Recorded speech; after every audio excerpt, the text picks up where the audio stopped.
Let's put the microphone on. It helps, doesn't it? Apologies. Good afternoon. It is 5:30 and welcome to this evening's Cabinet meeting of the 19th of September. So before we start, it's always worth just going through some housekeeping rules.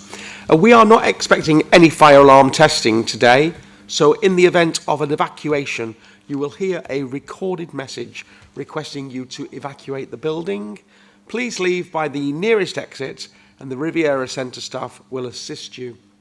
Once outside, please assemble in front of the tennis courts to the seaward side of the building. And if I can ask you to make sure that your mobile phones and electronic devices are turned to silent. I'm going to pass over to the clerk who will tell you how this meeting will run under a hybrid situation. Thank you, Chair. Please note that we are operating hybrid meeting arrangements with officers and councillors who are not members of the Cabinet having the option to join the meeting via Zoom, and are also live streaming this meeting via the Council's YouTube channel to encourage more people to engage in our public meetings. The proceedings of the meeting will also be recorded. Please can I remind everyone to use their microphones when speaking and turn them off when finished. Please can attendees present in person refrain from watching the live stream or joining the Zoom link, as this will cause interference for our viewers. Anyone attending the meeting remotely must use their raise hand function when they wish to speak and to declare any interest at the appropriate time. If anyone attending the meeting remotely loses connection, the meeting will continue and you will have the option to follow the meeting via the YouTube live stream. Thank you, Chair. Thank you very much. Item 1 is apologies. I'm delighted to say that we have no apologies this evening. Item 2, to confirm as correct record the minutes of the Cabinet of the 15th of August this year. Happy to propose that from the Chair. Seconded. Happy to second. Thank you, Councillor Lewis. All those in favour? Unanimous, Chair. Thank you very much. Disclosure of interests. If any member has a pecuniary or non-pecuniary interest, could you please raise your hand and declare that at this point, please? Thank you. There are none noted. So, communications. I would like to welcome Councillor Billings to the Cabinet as the portfolio holder for Pride in Place, Culture and Events and Parking. Councillor Billings' appointment has made it possible to refocus the portfolios for myself and Councillor Lewis, enabling us both to provide greater focus on regeneration and delivery of the Council's priorities. So, welcome along. I hope you enjoy your time with us. Item 5, urgent items. There are no urgent items to present this evening. So I move straight into item 7, which is the future options paper for the structure and operation of Torbay Economic Development Company Limited, the TDA, and we'll pass over to Councillor Lewis.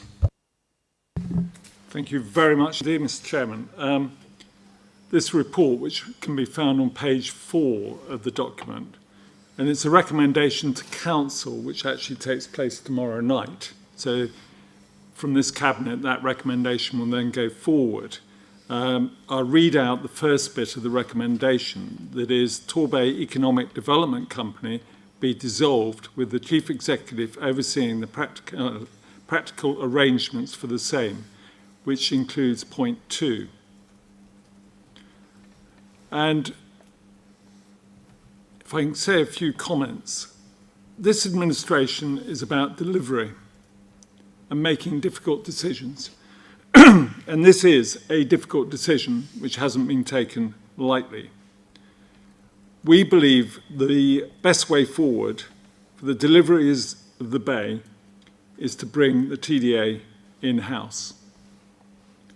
It'll make decisions quicker, more transparent, and above all, improve the economy of the Bay. Bringing the TDA in-house is not new. The previous administration looked closely at doing so with the review in 2021. And I hope, as I say, this is a very important decision. I hope for cross-party support. As I have said before, let's leave politics at the door. And when it comes to growth in the Bay, This is such a major decision. I hope that we'll get cross-party support both tonight and tomorrow night at the full council. I'd like to praise the staff of the TDA over the past 12 years. They have served both the TDA and the Bay well. And I see the Chief Executive is with us tonight. If you can pass on our thanks to all the members of staff at the TDA, many of which I started with all those years ago. And on my right is Alan Denby, who was there at the beginning. But times have changed. When the TDA was set up, it was new, and it was encouraged by the government to do so. Now I would suggest the reverse is in place. Hardly any local authorities have a company such as the TDA. And we all remember the Regional Development Agency. That's also gone. There's a new way of working, with devolution, with Plymouth, Devon and ourselves working closely together, with the Levelling Up Fund, and of course the LEP going and their role being given back to councils. So very much the funds, whereas in the past were encouraged to go to those companies such as the TDA, now it is the council who are getting the money, and we can see that through the money we've got in Torquay and Paignton for Place. It is a difficult decision, but I believe the right decision for the TDA to be brought in-house. And I ask for the support, not only tonight, but hopefully cross-party tomorrow at full council. Thank you, Mr. Chairman. Thank you, Councillor Lewis. I'm happy to second this report from the Chair. As Councillor Lewis said, this administration is all about delivery. It is all about delivery.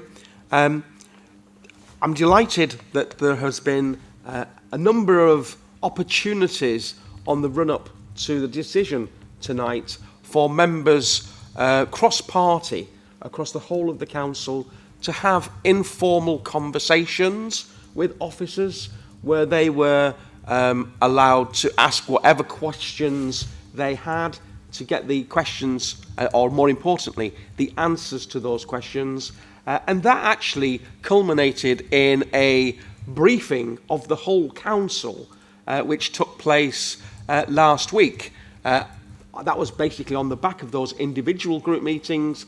Then there was an all-councillor briefing, and it was fantastic and amazing that there were no outstanding questions came forward at that point. So I can only take that as that everyone will be on support when this comes forward tomorrow evening.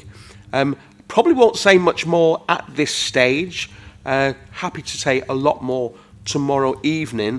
However, I probably do need to add at this stage, because I asked members if there were any expressions of interest. I forgot to announce that Alan Denby, of course, is a board member, so he's not on the decision-making panel of the Cabinet, but we do recognise that Alan is a board member, just for clarity on that. So happy to second the proposal that's on the table, and at that point I'll open up for debate. We'll start off with debate from Cabinet members if there are any questions, thoughts from around the table. Thank you. Councillor Timon. Thank you. I'd like to add a little bit in terms of the TDA. I was a council-appointed director of the TDA from 2011 through to 2019. And I have to say, during that time, I very much enjoyed the role I had within the TDA. But even in those days, I think as a board of directors, we felt that we could be very involved and do an excellent job in running the company as a company running, but it was more difficult, not impossible, but more difficult as directors of the TDA to have a real influence over what it could do to build the economy in Torbay. So I think there was a degree of frustration even during those years that we weren't able to make more impact as a board of directors. But at the same time, as I say, I enjoyed what I was doing. I enjoyed my contribution, and it was a strong, cohesive team, both the directors and the staff, in taking things forward. So I have a bit of a soft touch in a way, feeling for the TDA, and I would be sorry to see it go.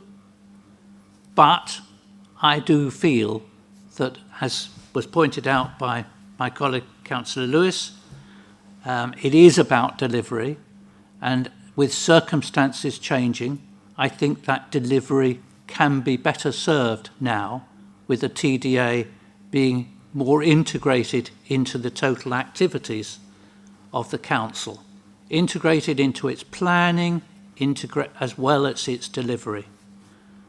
So I'm happy to go along with this, happy to support this proposal. I believe it can create benefits. As you will be aware and not be surprised, I have looked at the finances and had quite a number of discussions with the financial director. I'm reasonably happy with his, well, I am totally happy with his analysis that this is not a financial decision. It's not going to save the council much money, if it saves any. It might cost us a little bit more money in some ways. But I believe that this decision is all about the way we are going to operate to manage the economy. And in that regard, I will give this my support. Thank you, Councillor Timon. Councillor Bye. Thank you, Mr. Chairman. And the first thing I'd like to do is to echo Councillor Lewis's thanks to the team, the Chief Executive and his team at the TDA, and I've very much enjoyed working with them and continue to enjoy working with them. And I appreciate it is a difficult time now. There was an earlier review during the previous administration, and now we're coming to this decision. So thank you very much for all that you do. The TDA was established as an economic development company in 2011 during my term of office as the Bay's first directly elected mayor. And that was a very different time to where we are now, working with very different organisations, and in particular at that time with the mayoral vision and the LabV arrangement, where we were going to have a partnership with McAlpine to deliver the mayoral vision and transform our town centres and the Bay. That did not, sadly, in my view, come about. And I think that had that happened, and had other projects that I believe were likely to have come to fruition after 2011, had they gone forward, I think A, the Bay would be in a very different place, and B, I think that would have given the TDA its raison d'etre. But we know things didn't carry on as perhaps had hoped, and the world has changed. And for me, the key things now are accountability. I think having a development agency separate from the council, but supported by the council, with directors, when actually it is the council that is held to account by the community for the state of the place and the poor delivery of regeneration and our increasing gap with the rest of the country in terms of economic performance. I think that we now need to take that responsibility and to simplify arrangements and take a lead on the regeneration. And I think it would work best and will work best by bringing the economic regeneration function back into the council in-house. I think the Torquay Town deal process has highlighted the complications and difficulties, where you have the government requesting that we set up a board, so you have a separate board.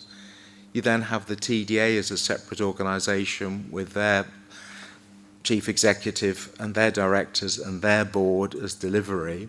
You have the council somehow stuck in the middle, and yet we're the ones that get all the blame, and we're the ones that face the electorate. We've made things quite complicated. Inevitably, economic regeneration in a place like Torbay will be complicated, but I think it could be made simpler and clearer. I guess that the TDA was set up as a crusade for the regeneration of Torbay. What I'd like to see is, by taking the TDA function within the council, then the council, the whole council, becomes the crusade for the regeneration of Torbay. Thank you, Mr. Chairman. Thank you indeed, Councillor Bye. I think I'm going to more than happy move out of the circle in just a moment, if there's nobody else. I think really what is important, and we haven't mentioned it, what is important about the TDA is the staff. For me, our staff involved in that process.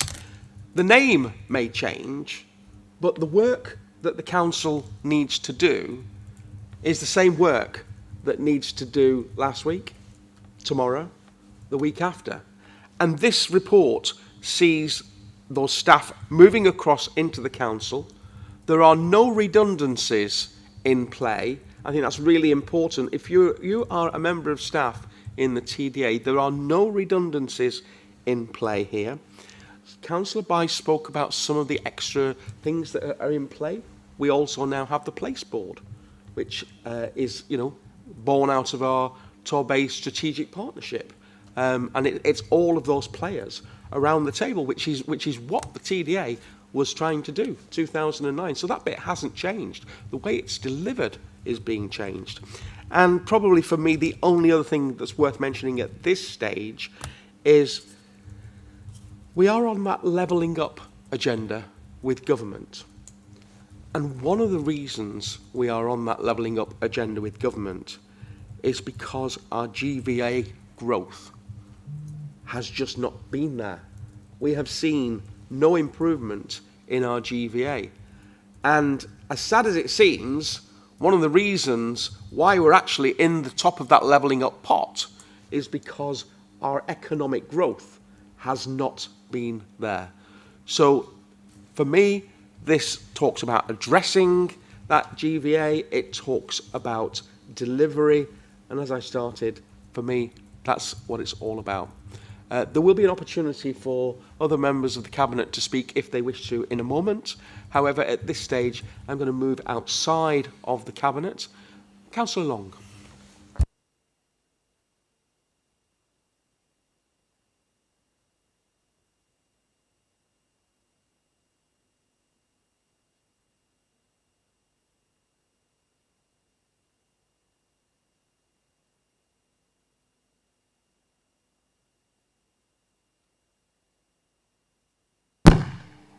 Thank you very much, Mr. Chairman. 2.8 of the report mentions that one of the supposed benefits of this proposal is that processes will be streamlined and staff will be focused on projects. However, the report also says that there will be the creation of a Torbay Council strategic holding company. So presumably the processes of servicing the TDA will be replaced by the processes of servicing the new holding company, unless, of course, the workings of this holding company will be behind closed doors or different to that of the TDA. The report is also quite open about the fact that much of the income that the TDA receives will be foregone and lost to Torbay. At a time, and this seems to be continuous, at a time when council finances remained under pressure, this seems quite a feckless thing to do, just to give up income that's coming into the Bay. 3.4 of the report outlines that there will be no staff redundancies and that staff will be integrated. And this report, and indeed members around the Cabinet table, quite rightly have talked about the expertise of the TDA staff and their successes in obtaining funding. Having been on the TDA board for 4 years, but sadly no longer, I am acutely aware that the TDA has a very different work ethic and a positive vibe compared to the council. And a major concern I have is that many of the TDA staff may not want to work for the council, and that expertise and institutional knowledge could be lost because they will want to go and work elsewhere. Since May, we've had promises from Cabinet members that there will be delivery, albeit that has been undefined and continues to be so. But all we appear to have had so far is cancellation of existing regeneration proposals and silence on others. And now we have this shuffling of the deck that will only delay delivery of projects further. No mention in this report of the government's causation of the economic crisis that we're in the middle of at the moment, with interest rates soaring and construction costs soaring also. We've also had reference made to opposition councillors having had the opportunity to raise issues in a close to the public briefing, and we've also had a shadow cabinet briefing as well. But as the decision tonight is being made at a public meeting, it's only right and that opposition members raise their concerns and questions in public, so that there's that public transparency involved. I'm also very concerned that certainly as an opposition member, the opposition groups have not had the opportunity of hearing the voice of the TDA in this matter. And one concern I have is we've heard tonight that we've been able to have conversations with officers. I'm going to keep this deliberately vague, but we've not been able to have conversations with all the officers that we've wanted to in this matter, so that's not quite correct. I'll just leave that there, but we do have some major concerns. Thank you. Thank you. Thank you, Councillor. If you'd like to join us, Councillor Penny.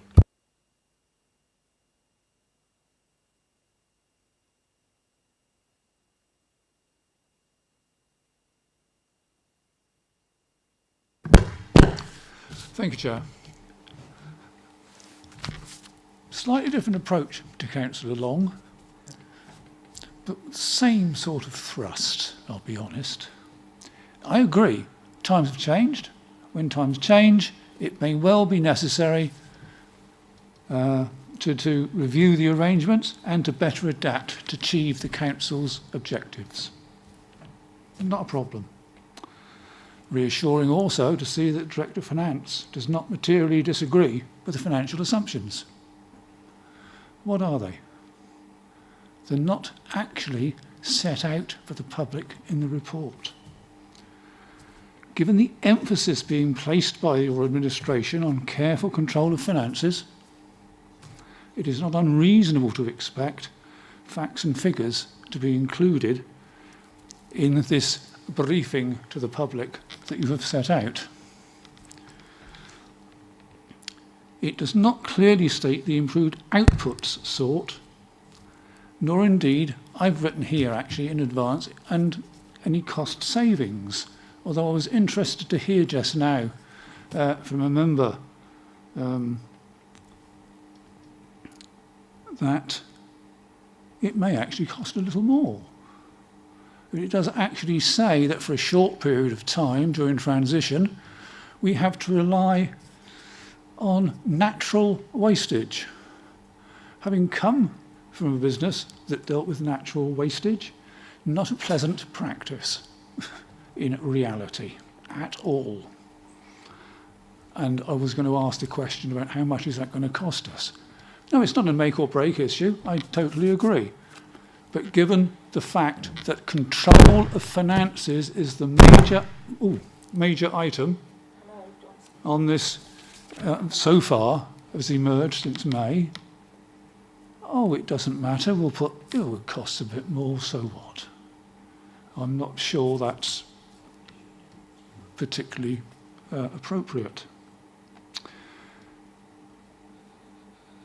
You want to deliver more. What do you want to deliver, and what outputs or outcomes are you expecting from this? What is going to be really better? You are saying that the staff are working well, they are producing well, and I'm sure you're correct. I'm the new boy on the block. People here have much more background on it than I. Agreed. I can only rely on what you have written. And that is what I am struggling with, to make up my mind which of the options is truly best. I don't know. And that is my, well, shit, I've done it again. That is my problem. I do not know. Thank you. Are there any other members? Thank you. Councillor Darling.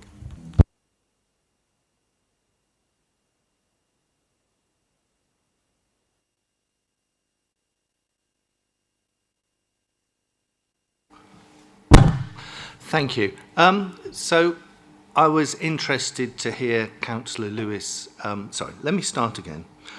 I think it's first of all very important that we should acknowledge the hard work of Vince Cable and other private sector members who have Vince Flower, yes, Vince Cable. Clearly, I'm getting my liberal democracy work mixed up with that. So it's very important that we acknowledge the hard work of Vince Flower and other private sector directors of the TDO over many years, and I think it's important that Cabinet does, consider doing a vote of thanks to all those who have served the TDA, and Councillor who presented this, Councillor Lewis, said that it's important that we leave politics at the door on this item.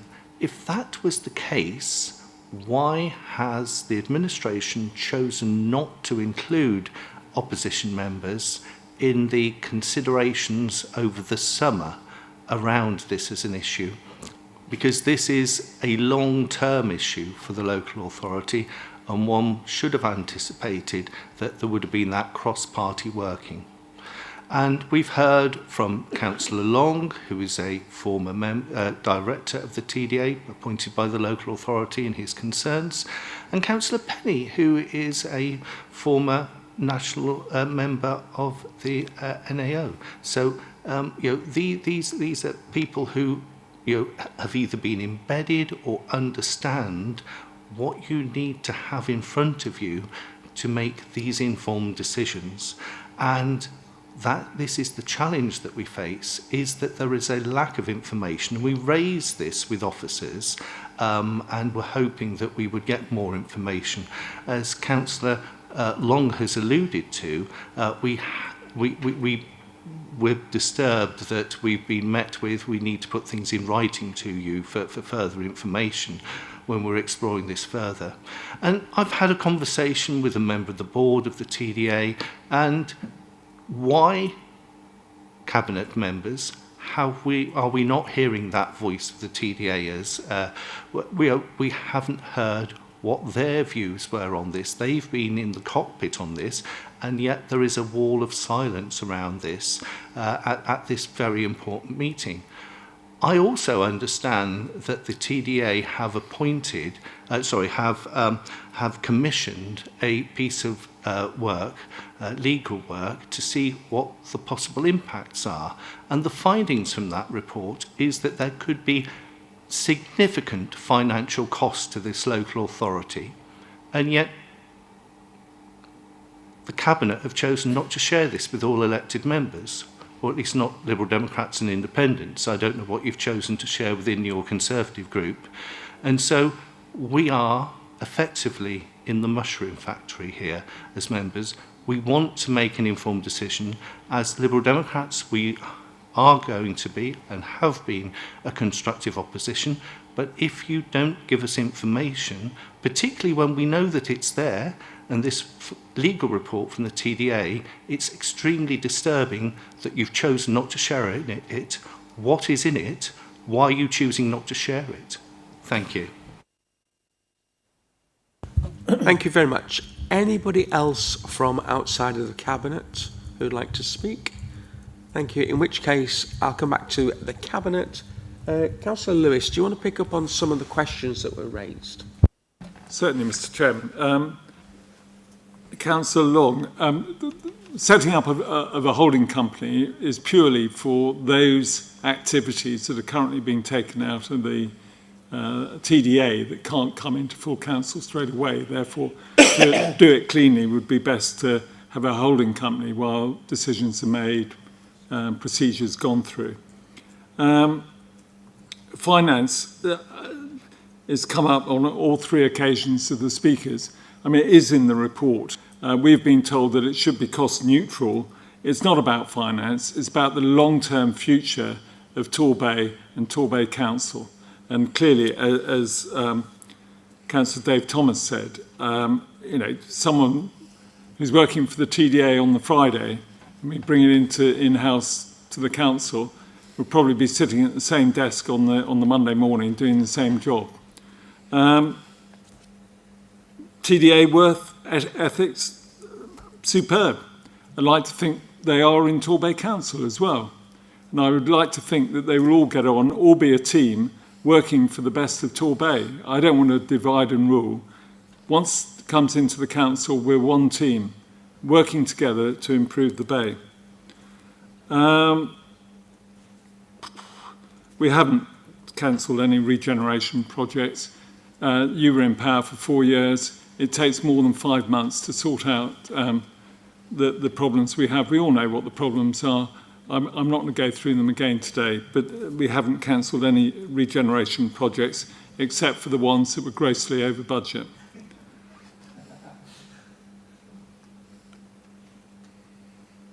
Thank you.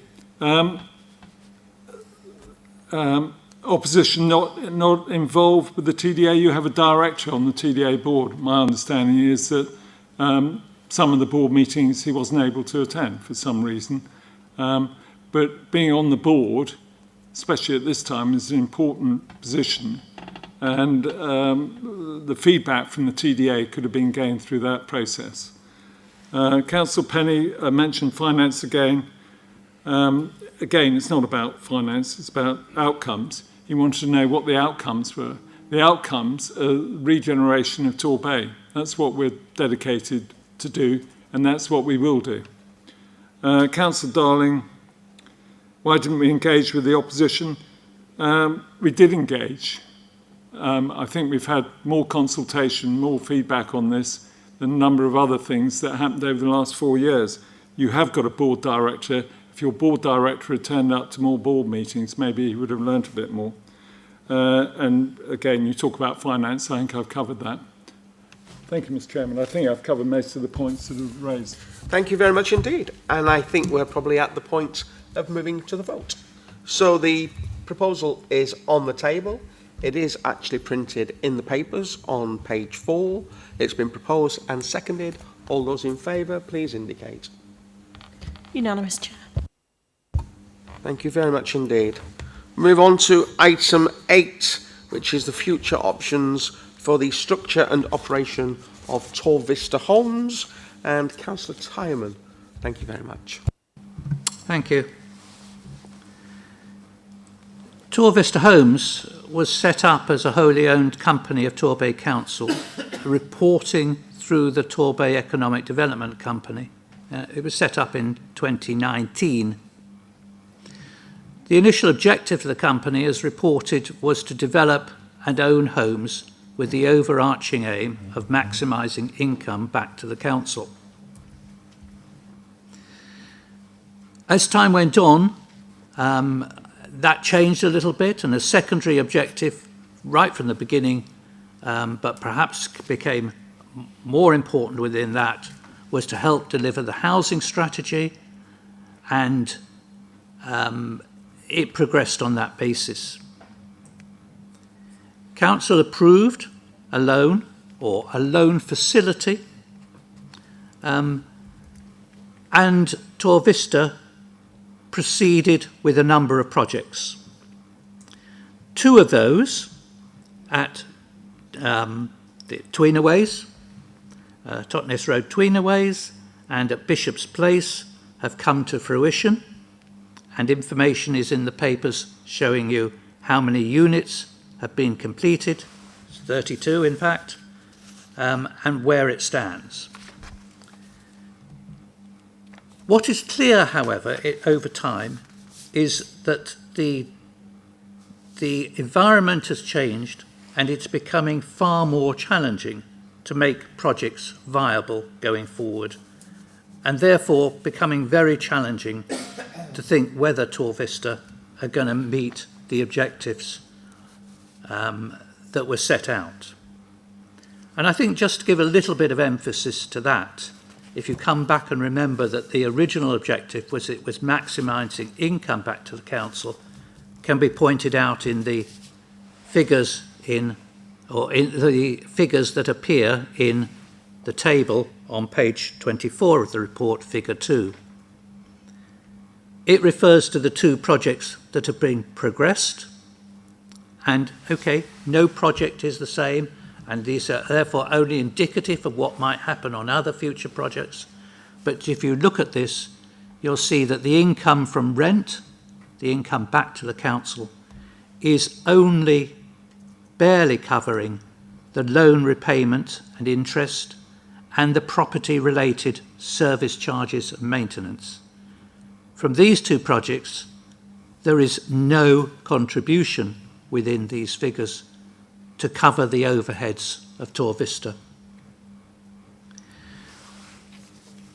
TorVista has continued to develop plans for other projects, Preston Down Road, Crossways, Tourmarine, St Kilda's, and certainly the latter 2 of those are still progressing. But I have to say at this point, we haven't seen a viable business case, and I know from conversations that it is a challenge to come up with viability on these and future projects. I don't think in Torbay we're alone in that. I've talked to members from other councils, and I think everyone is finding the challenge of getting viability on housing projects to be an issue that they're grappling with at the moment. So, looking forward, there appears to be some real question marks over where TorVista could go and what contribution it would be able to make to the council, both in terms of meeting the objective of returning income back to the council and in terms of delivering against the housing strategy. There are a number of options detailed in the paper, and the proposal that we have before us at the moment is merely a holding position to give our financial director more time to look at those options and to evaluate and come back with recommendations to Cabinet and Council in December as to what the future of TorVista might be. In the meantime, however, and subject to a decision being made to bring the TDA back in-house, we need to look at the structure of TorVista as it stands, because it would no longer be able to be reporting through to a Torbay Economic Development Company that was to no longer exist. So what we have in this paper is 2 aspects. One is the decision to make some changes into the way the company is structured. And another one is to put a hold on further developments while further work is done to determine what the future for TorVista and the projects within it might be.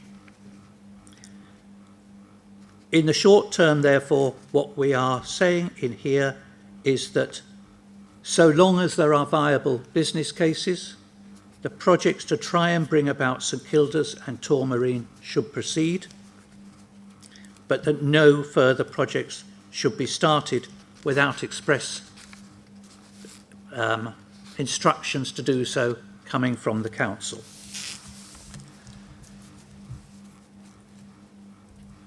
So those projects were continued. We also are asking TorVista to reduce operating costs to a maximum of 223,700 per annum, a figure that the staff of the Torbay Economic Company and TorVista came up with in their analysis of what was possible, figures they provided through to our finance officer. Our finance officer will, in looking forward at TorVista and the options of how things might be managed, look to see if that could be reduced, but at the moment we have to work that it could cost us an ongoing level of £223,000 per year to maintain the structure and administration that we have got in place. So all the aspects are here in that I've talked about in the thing. We have to make a decision to set up, and I need to find the right bits now, that further work be undertaken by the finance director to regards to future management and brought back to Cabinet in December and Council. That TorVista reduces the operating costs to the £223,000 per year.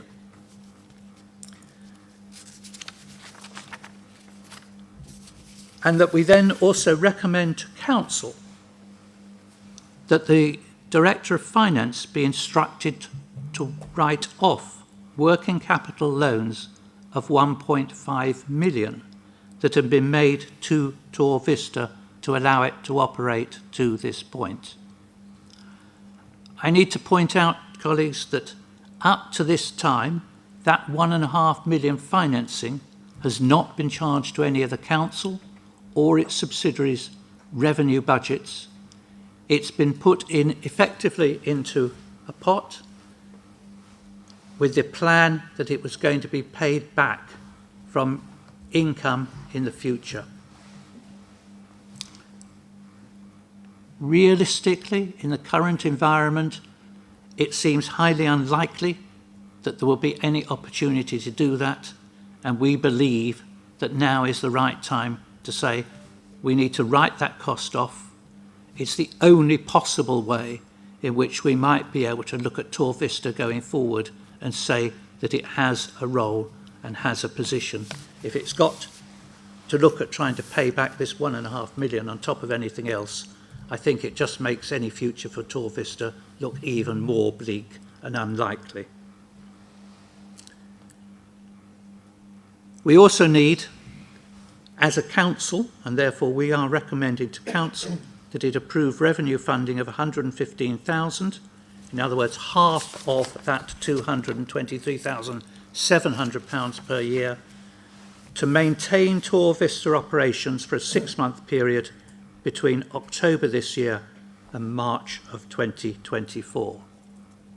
In practice, of course, it might be on decisions taken in December would interfere with the cost towards the tail end of that, but we want to give certainty through a council decision that we have the funds in place to manage the current operation through to the end of this financial year. The work that will be done by December will allow us to put into next year's budget whatever is necessary for whatever solution we come up with going forward. And I don't want to prejudge at the moment which of the various options there we might end up following. Thank you. Thank you, Councillor Timon. I think you may need to reduce that a little bit for tomorrow evening, but it was very comprehensive and I appreciate that.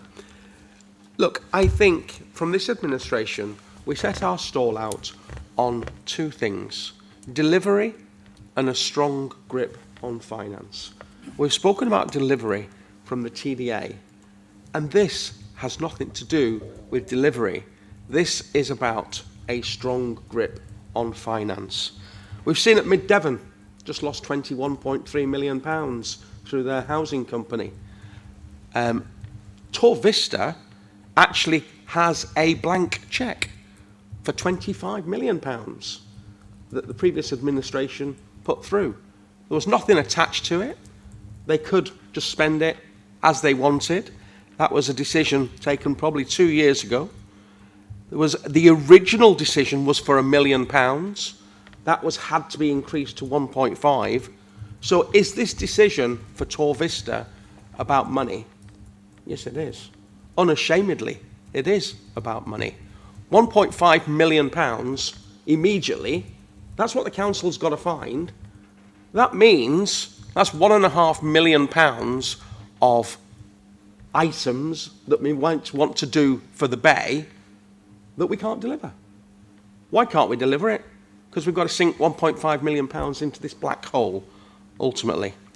And I think anybody who either read the papers or is probably watching online, if they realised that for 32 properties, the council have been paying £370,000 a year for 32 properties to look after them, that's £11,500 per property. That's not to pay the mortgage. That's just to deal with what comes through the telephone and various bits and pieces. And we're looking to reduce it. Hey, great guys, we're looking to reduce it to 223.7. Fantastic. Comes down to £7,000 a property. £7,000 a property. So I really do see this as an interim model. We've got the report in front of us, but this is absolutely about providing a strong grip on finance. If we don't deal with this now, the £25 million, we could be dealing with this. I think if an administration isn't prepared to deal with this now, a future administration might be looking at a black hole of 25 million or somewhere between 1.5 and 25. So I'd rather actually deal with it now and come up with a solution of how we're going to find the 1.5. And it is not going to be easy. Whatever we do, we haven't got £1.5 million just sitting around in a bank account that we can just drop in here. Yeah? But it is unashamedly about a strong grip on finance. And you may say to me, well, why have you only just brought it forward now? You've been in control for 4 months, 5 months. Actually takes time to get underneath some of these things. But that £1.5 million didn't just happen last week. That's been accumulating for a little while. So I think that's probably all I've got to say on moving this forward. And at this point, I'll open up to Cabinet members for anybody who wishes to comment or have their say. Councillor Lewis. Yeah, I'll be very, very brief. And I bet Mid-Devon wish that they had learnt by their mistakes before they got to £20 million. And that's why we are taking hard decisions. We believe as a council, we're here to run the council services, but to work with partners to deliver. Not build houses, not buy houses, but work with partners to deliver those houses. There are many experts out there. Let's leave it to them. See, Councillor Darling's nearly falling off his chair laughing. Perhaps if you'd learnt from this lesson, you would have found out that the 1.5 million, is it? Yeah. 1.5 million of good ratepayers' money blown away. Lessons learnt. We weren't going to go down Mid-Devon's route and hang on, and then find the figure went up to 20 million. We're pulling the rug now as soon as we realise that it's not the route we want to go down, and it's a very dangerous route to go down. Thank you, Chairman. Thank you, Councillor Lewis. Anybody else around the table? Anybody from around the room? Thank you. Councillor Long, can I ask you to use the microphone next to Councillor Bye, because the one at the back of the room is a little bit crackly. So that would be fantastic. Thank you.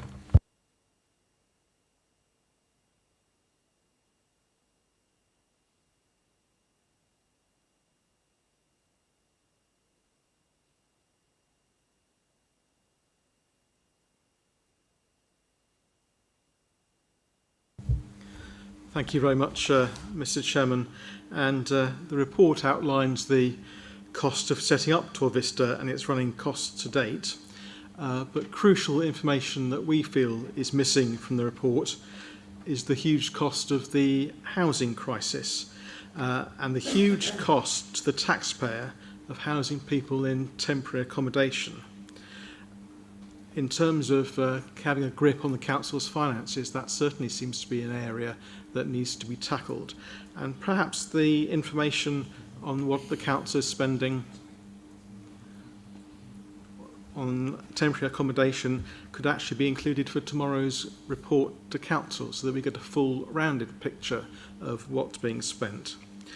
And it would seem, as no one's mentioned temporary accommodation in the debate so far, that the administration would happily pour this money down the drain, but have a pop at the administration previous administration for trying to do something about it. I note in the equality impacts with this report that there are negative impacts for people with a disability due to the council, and I quote, losing influence on specific developments. Alternative delivery will be explored. Why was the alternative delivery not explored before coming forward with this report? And what happens if there is no other alternative delivery? The equality impacts on older and younger people, socio-economic impacts including on child poverty issues, which I'm sure are of interest to Councillor By, and deprivation and public health impacts are that, and again I quote, consideration will need to be given as to how the council can influence the local housing market to increase the delivery of affordable housing, including the volume of social rent. And again, why has this consideration not been done before this report was brought forward? What is the plan by this administration to bring forward desperately needed affordable housing? There doesn't seem to be one. 1.9 of the report hits the nail on the head, and I agree with Councillor Tyman on this, that one of the reasons why TorVista has not been able to bring forward projects as quickly as possible and perhaps get more income in has been handling of the economy, particularly by the Liz Truss government, which has led to interest rates and construction costs soaring. The message that this report sets out is that under this Conservative administration, Torbay Council has given up on affordable housing. Without Torbay Council leading on this, why would housing associations fill the gap, and why would Homes England invest when the Cabinet member again tonight has said publicly that it is not the Council's role to build houses? Interestingly, a developer approached Councillor Darling and myself at the Business Forum to ask how can he arrange a meeting with the council to discuss the Preston Down Road site, as he'd not been able to. And only in the last few days, a chief executive of a housing association has expressed their concerns to me in an email saying, and again I quote, "I do have real concerns that with a change of politics in Torbay, housing may fall down the agenda." It would be interesting to know how many meetings the portfolio holder for housing since May, and there's been more than one, has had with housing associations to beat the drum about affordable housing. Instead, we've only been in 4 months, and the housing portfolio has been slowly shouldered from one cabinet member to another. What message does that send out? This report is shameful. Thank you. Thank you. Any other councillors from around the room? Councillor Darling.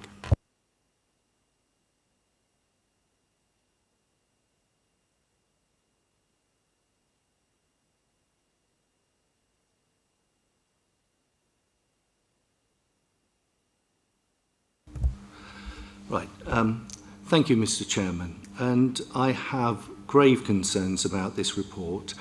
It highlights some of the challenges, and I must take my hat off to Councillor Tyman that he gave a straight bat approach to this, that some of the pressures that are out there have made some of the projects significantly more challenging than they were only 12 months, well, sorry, Liz Truss was in power 12 months ago, so slightly over 12 months ago than many when these projects were initially conceived, some time before that. So thank you, Councillor Tyman, for playing that straight bat. But I'm extremely disappointed that the senior leadership team in the local authority have decided to politicise this and will apparently totally ignored the needs, because I think that's Councillor Long has very eloquently highlighted that whilst this is an important financial report, it fails to put the context of affordable housing. And my reflection around this, as Councillor Long alluded to, the local authority appears to be divorcing itself from providers of social rented housing. We did, on Preston Down Road, there are opportunities to drive affordable housing. The leadership team at a planning meeting only in this room, and their colleague from Preston made it crystal clear that they wanted to minimise the social rented housing in Preston on the Preston Down Road development. And since then, other opportunities have been thrown overboard. And so that is not the way to make friends and influence providers of social housing. And I'm extremely concerned that this way forward is not going to drive that positive relationship. And in respect of the firm grip on the finances, it is one of my proudest achievements as a former leader of the local authority, as most improved council of the year, that part of that was getting a firm grip on the finances, after previously we were on the watch list for councils that were facing challenges around their finances. So we are in a much better place than we were historically. My grave concern, though, is the downing of tools of tackling the big wicked issue that this puts on hold for 2 or 3 months. When we know that we have significant challenges in a couple of key areas, whether it's temporary housing, and we should be continuing to explore that through TorVista, or more importantly to me, care experienced youngsters. Why are the local authority now willfully blind to the needs of our care experienced youngsters? There's no mention of that, and part of TorVista's raison d'etre was to help with that, and I think it is shameful that we're not looking at continuing to explore some of those wicked issues, whether the project plans would be executed by TorVista or it's an opportunity to drive some of those agendas in partnership with others once the initial work has been done by TorVista, but it is one of the biggest challenges we face in Torbay, our desperate need for affordable housing, and I'm very, very worried that this is, putting this to bed now is far from helping some of the most people in need in Torbay. Thank you, Mr. Chairman. Thank you very much. Anybody else from outside the Cabinet? In which case I'll come back inside the Cabinet. Councillor Billings. Thank you, Chair. I'll be extremely brief because I'm sure we'll return to some of these points tomorrow night. But I do feel a need to correct some of the information that we've been told, and just to clarify. We were told earlier by Liberal Democrat members that this administration doesn't care for affordable housing and the housing crisis. They may be unsighted on what we're already doing because only one member of their group turned up to the recent Task and Finish group through overview and scrutiny. And as a result of that, they may have not fully understood the traction we were already making through overview and scrutiny in relation to that. We were also told in relation that we are not tackling the crisis. Well, I would suggest that that there's a difference in strategy, isn't there, Chair? That the more conservative approach is to enable the market to solve the problems, whereas the Liberal Democrat approach has been to form a housing company and build houses themselves. And in 4 years, they've managed to build 32. Well, I would hope that over 4 years we've enabled the market to build significantly more than that, because 32 hasn't edged the needle on, hasn't really edged up the number on the crisis, and that's why, despite having been in power for 4 years, they're still telling us that there is a crisis. And then also, Councillor Darling, we heard about these care experienced young people. Well, that's something that I also care about. And that's why officers are looking at revising the Section 106 agreements to provide preferential treatment for care experienced young persons.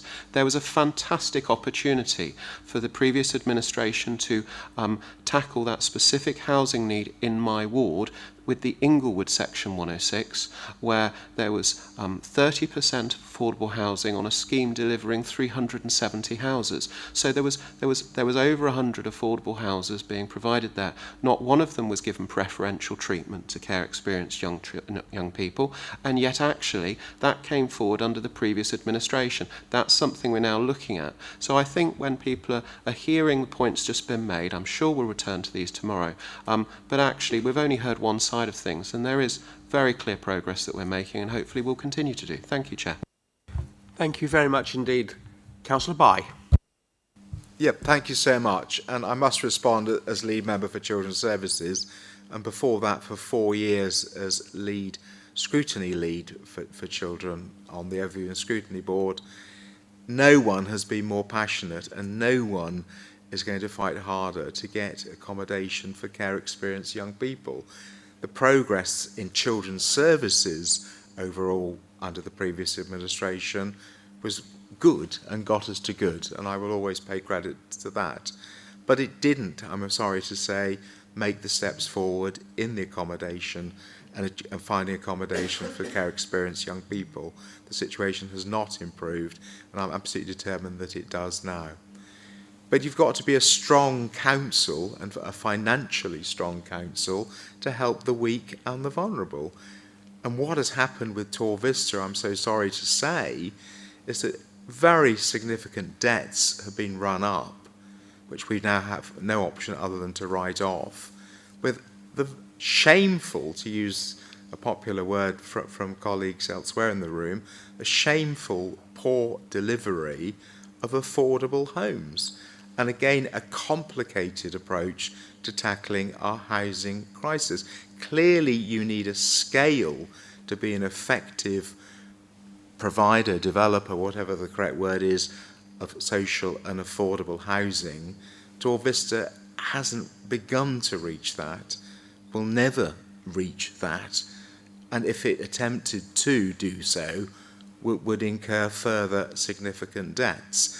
To have the overheads of £300,000 on a housing stock of just 32 properties is the most extraordinary lack of grip of finance, and it's something that we have got to bring to an end.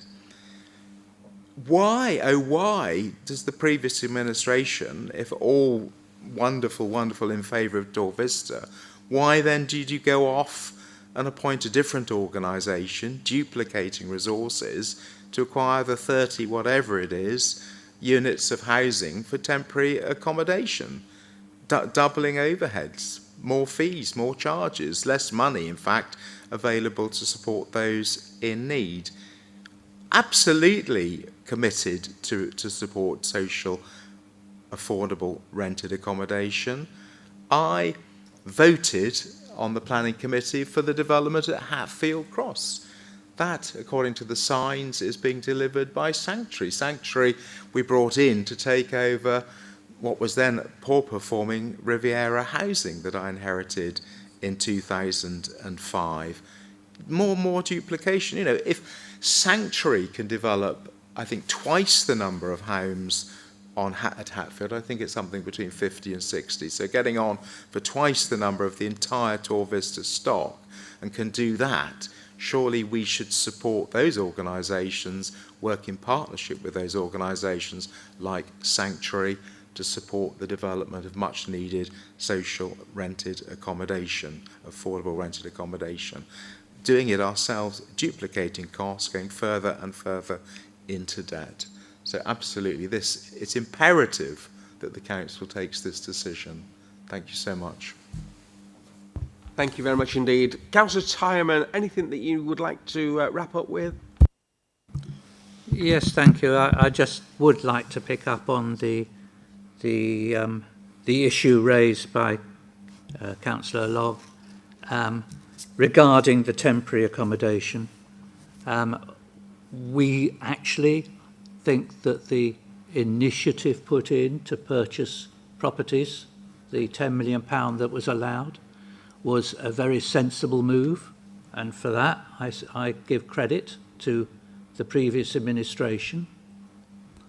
I'm not quite so sure that the way it's been administered through having a separate organisation was the most sensible way to go, and it's not therefore been impacted at all by TorVista, nor will what we're talking about here with TorVista impact upon that. Having said that, one of the things that our financial officer will be looking at going forward and over the next 2 months is whether that operation in managing those properties and what we've got within the properties that have been created by TorVista, whether there is any synergy in the medium or long term of bringing those together. And I'm not trying to prejudge. That work has yet to be done. And I'm also aware with the temporary accommodation that more needs to be done, and I am in conversation with Tara and Joe on that subject with a look to see what else we can do to provide more support in that regard. So I'd just like to say that I don't believe that this decision with TorVista will change one iota our attempts to deal with, in a constructive way, the situation of temporary accommodation. You also referred to the change of portfolio in the housing has been moved, and I've taken that on. I took that on, I think, only 2.5 weeks ago, so that's very fresh to me. And in fact, when I took it over, I was on a week's leave, so I've only had a week and a bit since getting back from that. I've already met with Alistair Allender, who is the chair of the Strategic Housing Organisation. We are setting up the excuse me, I seem to have a bit of a frog, don't I? Who's setting up a next meeting, and I shall be in that meeting, members of Housing Association collectively, and I do intend to have meetings with those individually who are important to us as well. So that will all be happening. I think the other thing I would say is that in terms of the specialist needs, we are not in making this decision about TorVista. I think stopping what's being looked at how we address those needs going forward. It's part of what our financial officer is looking forward. There may be elements of TorVista and what it could achieve that carry on. What I think is fairly clear and follows the statements made by Councillor Lewis is that we do not see at the moment in the current environment the way of getting TorVista's volume up to the sort of level which would allow it to become self-financing. In fact, as I pointed out, if it is able to only cover the interest and loan repayment cost and day-to-day management costs and contribute nothing to overheads, the more volume we get, the worse the finances would become. And that, I think, is the danger of where we are looking forward. And I think that is the sort of dangerous step that has occurred to one or two other councils, including locally in Devon, in going forward, that they've not managed to get to a position where the finances are starting to come right. But remember, please, colleagues, this is in terms of dealing with all those issues about how we deal with care leavers, how we deal with those that have specialist needs. This is an interim position. We are still looking at that. We will be bringing more information back to Council in 2 months' time. Thank you, Councillor Timon. So the report has been proposed and seconded. All those in favour, please indicate. Unanimous, Chair. Thank you very much. Move on to item 9, which is the draft community and corporate plan. 2023 to 2043. It's a 20-year plan. And why is it a 20-year plan? Basically, because some of the things that we need to do for our bay are not, we need to recognise they're not going to come forward in any one administration. That is just not reality. We know across the country, even if we just go as close as Plymouth, for example, in order for Plymouth to simply get Drake Circus across the line, it was a 20-year project that basically the council agreed to sign up to deliver that 20-year project, and with elections taking place almost every year in Plymouth, there was a commitment across party to actually get to a different place. And I think that is what we're saying here. So the vision for Torbay, and I really don't believe this to be a political document in any way, shape or form.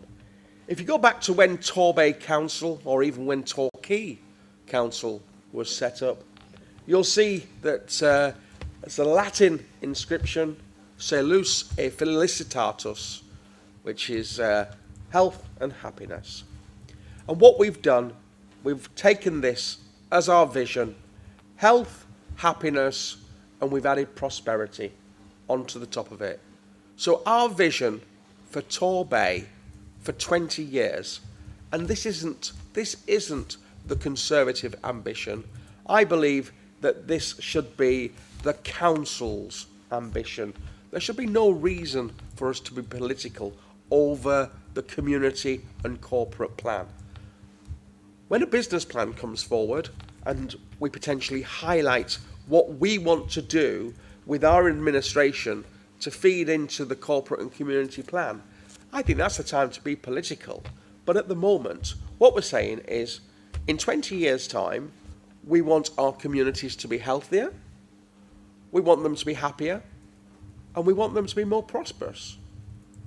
And to be honest, isn't that what councillors actually came to the council to do? To make a difference for the community that they represent? And so it starts off there with the vision, healthy, happier and more prosperous, and it moves down in through our mission and our themes. Three strategic themes: community and people, pride in place, and economic growth. And the process that we're currently looking at the moment is for this document to go out to our community and to ask them, do you think that this is the direction of travel that you would like the council to develop over the next 20 years? So why else have we brought it forward as a 20-year document? Why is it not just a simple 4-year document? Time. It's probably taken 5 months to build the community and corporate plan. And I know under the previous administration, it was a similar time. By the time this eventually goes through and comes out the other end, it's going to be Christmas. And the previous administration, we're in a similar situation. That's 6 months. It's more than 6 months to get the main strategic document for the council in place. So that is 6 months of wasted time that actually no political administration can move forward because you don't have a community and corporate plan. If you put in place a 20-year community corporate plan, and it's obviously split into 4-year periods, that's going to be at least five administrations times by 6 months, it's 3 years of time you're going to get back to be able to deliver extra things for the community. So I think fundamentally that is why it's a 20-year plan. And I think that's probably where the debates will be around tomorrow, because I don't believe there is anything in the document that councillors, opposition members would disagree with. This is also built on the back of the resident survey that we actually did. Now, the resident survey is actually here in this document, and Community and Corporate Plan, Appendix 2, it's kind of buried away within the document, but it's definitely worth going along and having a look and seeing. We had a fantastic response. 1,369 residents took part in the resident survey across a 21-day period. And those scores are weighted against the LGA percentages, so we know what local authorities, what kind of score they generally get. If we just take one of these questions, overall, how satisfied or dissatisfied are you with your local area as a place to live? Well, generally, about 10% of the people who answer that question say they are very or fairly dissatisfied. Within Torbay, that comes out at 30%. 30% of our populace are very unhappy. How do you feel the council, how do you feel Torbay Council is running things? 50%. 50% of our community feel that Torbay Council runs things, they are not satisfied, or they are very dissatisfied with what we do. So it is a really, really important piece of work. I'm not going to go through all of the statistics, but they are all there, and I would really urge all members to go and have a look. If you haven't read it, it's in tonight's documents, the Community and Corporate Plan, it's Appendix 2, and it's that data that has driven the corporate and community plan. So if you don't agree with the 20-year plan moving forward, you probably need to ask yourself questions. Do you think that the survey is wrong? Because the survey drove the plan. So it'll be interesting. It'll be interesting. But I genuinely believe it's there as a 20-year document to enable this administration, future administrations, to be able to plug in to that high level approach of where we want to be in 20 years' time, and to allow future administrations that 6-month wasted time of just saying, right, this is what we want to do, this is how it helps drive forward the community plan. And actually this helps every future administration over the next 20 years by giving them 6 months back in their timeline to deliver a lot quicker. I think I'll probably stop there. I could talk for hours on this one, but probably best not to. Councillor Billings, I understand that you're happy to second this. Yes, I am, Chair. I'd just like to add a few things to what you've said, if I may, before we move to a vote and ask other members to contribute. I'd just like to pick up on, you were talking about the figures, Chair. The ones I have are on page 51 of the report that members have. And just picking up of how satisfied you are with the way that Torbay Council runs things. Well, the LGA percentages indicate that about 60% of people are happy in the way across the country that their council runs things. However, in our area, only approximately 20% of people are happy in the way our council runs things. So whereas nationally 3 people would be happy, here only 1 person's happy. It's that sort of ratio. And so clearly, cross-party, whether it's our administration or to other members, because in times future it may be them controlling the council, it may not be. We need to all work together to deliver better outcomes than have been achieved so far. And hopefully what we've got in this strategy is something that we can all agree on. It's an overarching document that will extend beyond the life of one political term, and it brings together the common themes that we can all agree on. Now, we just heard about the importance that other members placed on affordable housing. Well, that's something our administration finds important as well. Where we differ, perhaps, is the mechanism to do that. And this is where this document's really good. It doesn't talk about that mechanism, it talks about that priority. And hopefully, because of the work that's been put in, working cross-party, this will provide consensus across the whole of the council, and that's why I'm delighted to support it tonight, Chair. Thank you very much. Anybody around the Cabinet table who wishes to speak on this item? Thank you. Anybody outside of the Cabinet? Thank you. Councillor Darling. And again, if I could ask you to use this microphone next door to Councillor Bye. Thank you very much.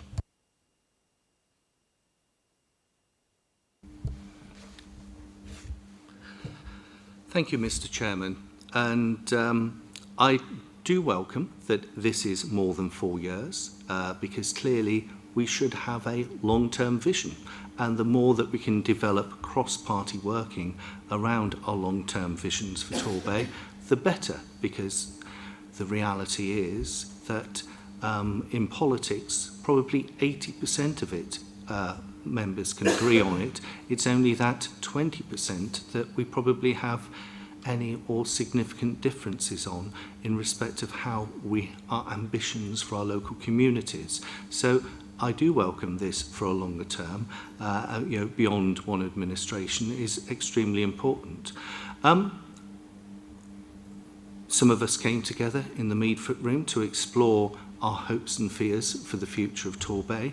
And one key one that I felt was extremely important and felt it was a key issue for us to include in this document, and I stated that when we came together, was ensuring that Torbay was the premier resort in the United Kingdom. That has been a mantra under the previous administration, and I think it's also interesting to note, Mr. Chairman, that as far as our destination management plan is concerned, that's also mentioned being the premier resort in the United Kingdom there as well. There's no suggestion of Torbay being any form of premier resort within this document, and that is a crying shame. So, whilst, Mr. Chairman, you may give fine words of wanting to work together in partnership, the reality is, whilst I've picked on this issue, there are many others that we highlighted that evening, myself, and also the independents that we had high aspirations for. For some reason, they've been omitted from this document, and that does not give us confidence in, the aspiration. What you say and what you do are extremely different. So the Liberal Democrats will be giving a formal submission and response to this document, so we've been crystal clear about what our aspirations are, and I hope we'll give you, as a constructive opposition, a second chance, Councillor Thomas and Cabinet colleagues, to actually listen to us and take account of our aspirations and hopes and fears for Torbay. Thank you, Mr. Chairman. Thank you, Mr. Councillor Darling. And I would welcome your feedback. We did pull together a special meeting, a briefing, where we were hoping that we could get more than 2 of the members from the opposition to that briefing session. My apologies, I think we had maybe 3. So it is important that this is a consultation. This is coming back to Cabinet in October, then goes to Council in December. So this is not the done deal. This is the start of the consultation. Councillor Long.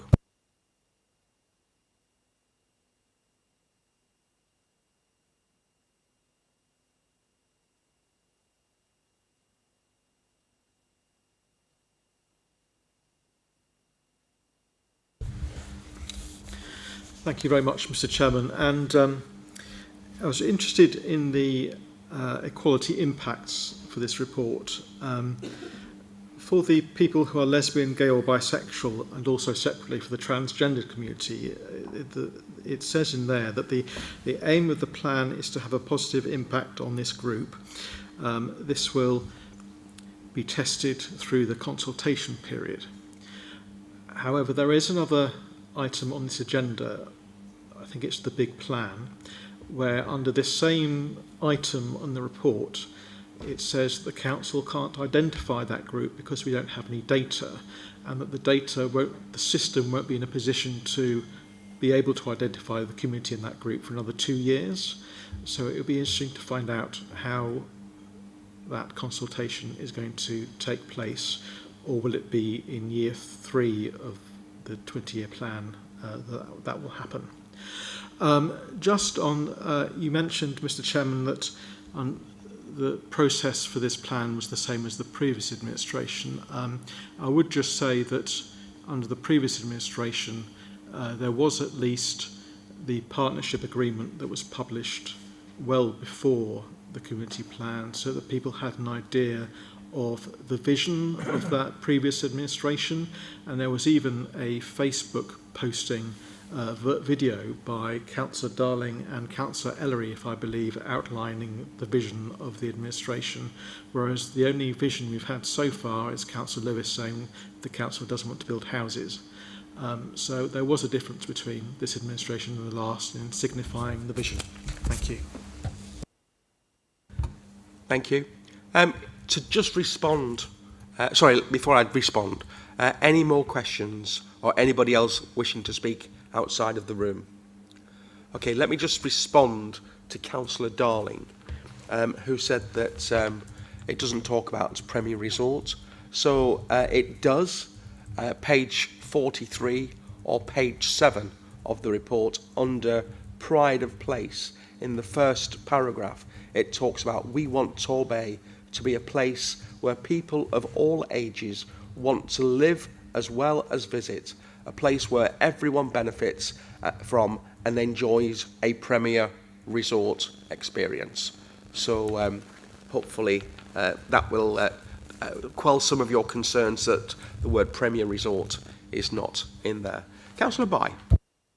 Well, thank you, Mr. Chairman. I love the idea of having a vision, and I'm very pleased that that's right at the start. And I want to just draw everyone's attention to the final description of that vision in the introductory few sentences, and it is a healthy, happy and prosperous Torbay for all. And I think it's those two key words, for all, that should resonate. The whole idea of it being 20 years, that means I'll be 83. And so to see all this take place, it'll keep me going. It really will keep me going.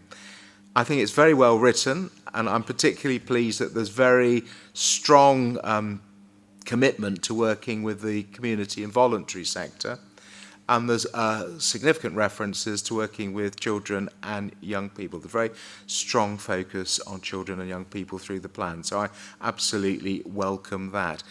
I know it's traditional not to have a debate amongst cabinet members and sort of pick you and others up on points that you make, but never mind, you probably don't want to sack me at this stage. But when we're having a go at the resident survey, there's been a theme over many, many, many years of resident surveys on Torbay Council, and you highlighted what people think generally of the council, which often isn't very much. But actually, when you dig deep into the surveys and you look at how they rate our services that we provide, so I do think it is absolutely worth, with all due respect, pointing this out. Things like libraries, they rate our libraries very, very highly, far above the LGA average. Our parks and green spaces, goodness gracious me, look at that there. It's almost, I think it's more than half. It's, excited people way, way off the scale compared with the LGA average, rating our parks and green spaces.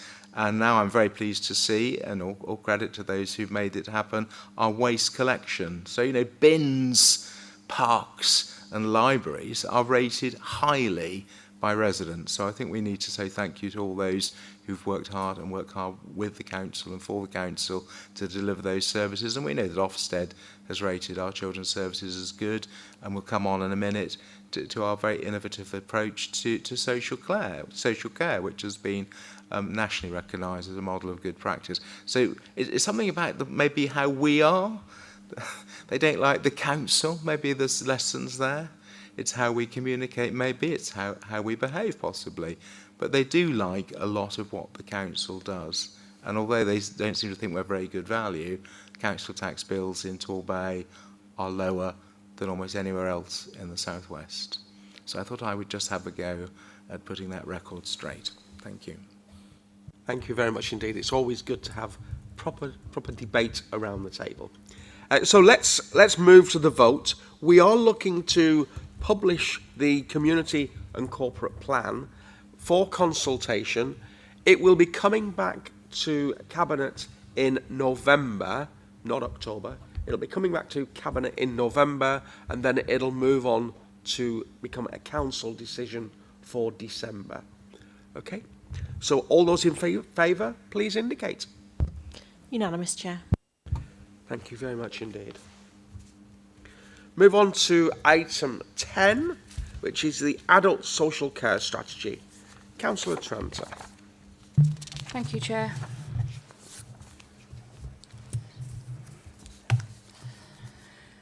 Torbay's Adult Social Care Strategy outlines how we can work together to deliver adult social care services for residents in Torbay.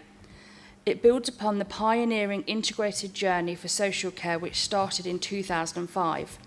More recently, we have focused on developing an integrated care model that puts a strength-based approach at its heart, focusing on what matters most to people. This model provides joined-up services, a fully integrated health and social care system, delivering a person-centred approach and building on wider community support around people. It identifies 3 key priorities: helping people to live well and independently, helping people to regain their independence, helping people with care and support needs to live as independently as possible, keeping safe and with choice and control. The strategy also recognises several challenges in Torbay, which include a higher proportion of older people than the England average, lots of people with mental health problems, many people with learning disabilities, too many people in long-term care, and financial and workforce challenges. A public consultation was held between the 6th of June and the 30th of July 2023. There were 99 responses received by the online survey, and 70 people took part in the joint focus groups with Healthwatch and the council. As can be seen from the Torbay Council website results, there is good support from those who have responded to the survey for the adult social care strategy. Most people, 62.5%, think that the overall priorities in the strategy are the right ones to help meet the needs of adult social care vision. In addition, people strongly agreed with each of the 3 priorities within the strategy. Healthwatch supported us with the consultation and have also provided a report.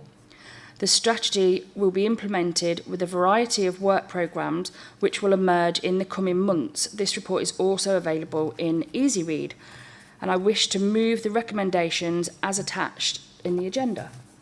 Thank you very much indeed. Councillor Bye, I understand that you're going to second. I'm delighted to second and thank Councillor Tranter for talking us through this so eloquently, particularly outlining the 3 priorities, which I think are correct priorities. What I like about this is there's an easy read version, and I think perhaps all council documents should contain an easy read version for people like me who seem to be in a hurry and sometimes struggle with the detail. But I think having the easy read version as well as the full version, I think very well done indeed and a big thank you to Healthwatch for their involvement in the consultation. And I think to get that feedback from Healthwatch is very valuable indeed. The challenges that we face in delivering adult social care in Torbay, given our population. I was we know we have an older population than the national average, but to forecast that the number of people in the Bay aged over 85 is expected to increase by 50% over the next decade or so. I mean, that is going to be a huge, huge challenge to have 5,000 or so within our population who are judged as frail, to have more than 3,000 who are enduring dementia of some kind. I mean, these are big, big figures. And it's interesting. Torbay, we've done things differently because we have to do things differently. But in a sense, Torbay is the future. Our demography is generally something that the rest of the country will pick up on at a later stage, because we have an ageing population, but what we have in the Bay is ahead of other places. So at the moment we have 27% of our population aged over 65. In the Wellswood ward, the average age of the population in my ward is 60. 18% of the national population is aged over 65. That shows how different we are to the rest of the country, and we're forecasting, not many years ahead, 34% of our population will be aged over 65. That's a huge, huge challenge to provide the services, but absolutely right that we treat people with dignity, we hear their voice, we do our utmost to help people maintain lives independently in their own accommodation, for as long as it is appropriate to do so, and give them support. And a big, big mention in this strategy, the need for housing, particularly supported housing accommodation for older people. So I'm very pleased to support. Thank Councillor Tranter for all the work that you do on this. Let's hope we get a unanimous support for this. And it's going to go to the full council. I think for the first time, this is now seen to be a key strategic policy framework. I was looking at that. It's policy framework. So it's going to go to the full council, and I hope that it gets the full support at full council. Thank you, Mr. Chairman. Thank you very much. Anybody from the Cabinet who wishes to speak anything else on this item? Anybody outside of the Cabinet? Thank you. Councillor Darling.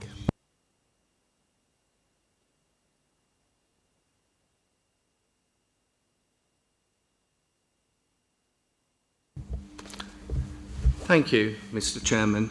As somebody with a disability myself, I just wanted to share that I find it extremely crass that one of your cabinet makes a joke of an accessible format for people with learning disabilities, and I'm surprised that you haven't called him up on this. Thank you. I'm furious. I will have to listen back to the tape. I'm sorry, I don't have a recollection of what you were saying, Councillor, but I certainly will do. Councillor Long.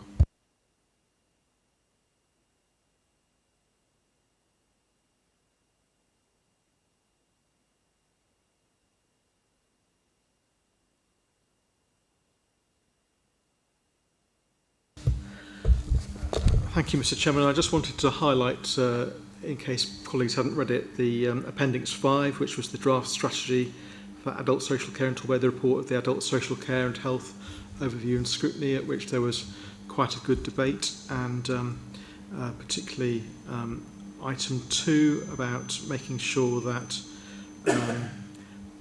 local members of Parliament's offices and other information offices within Torbay Council have information about accessing the website-based approach for accessing care, because obviously not all, but a significant number of people needing to access care may not be able to access websites, etc. necessarily, although many will do, but not all will.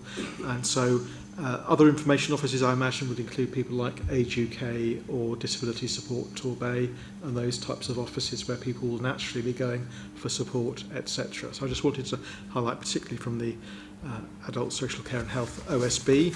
I also wanted to highlight also that as a result of the discussions that future consultations will include a wider pool of people from the protected characteristics groups under the Equalities Act, so that will be good. Yeah, so very positive discussion at the OSB. Thank you. Thank you very much indeed. Anybody else from outside of the Cabinet? Hayley, anything to add further to wrap up? Just one thing, I think Councillor Bye will agree that we're actually really, really proud that this is an easy read, and it's something that I'm going to be talking about with the next item as well. No jokes have been made about it. It's something that we're celebrating, and we're really proud of the work that's been done. Thank you. And indeed, it is something to celebrate. And we've got another one coming up in a moment. So, yeah, well done, well done. Let's move to the vote. All those in favour, please indicate. Unanimous, Chair. Thank you very much indeed. And so we shall move on to the big plan, which is also available in Easy Read. Thank you, Chair. That's exactly how I was going to start, that we have really celebrated and in meetings and consultations, the feedback has been really great that it is only going to be available in Easy Read. So this is about Torbay Learning Disability Strategy and the big plan. The Learning Disability Big Plan sits underneath the overarching adult care strategy. It is specifically focused on how people with a learning disability want to live their lives and what they want to see happen to support them. The plan is a broader health and social care services as it is about the whole of a person's life, and it has 6 core themes, which is community and independence, home, health, care and support, safety, family, friends and carers. And each theme is set around the same areas, which includes, in our words, and this is what the Learning Dis ambassadors have said, we need you too, and this is what needs to be done. This is what the feedback that we've got from the Learning Dis ambassadors. Some people with learning disabilities can. This is how people want to live their lives. You will know it is working, and this is what people will see when the plan is working.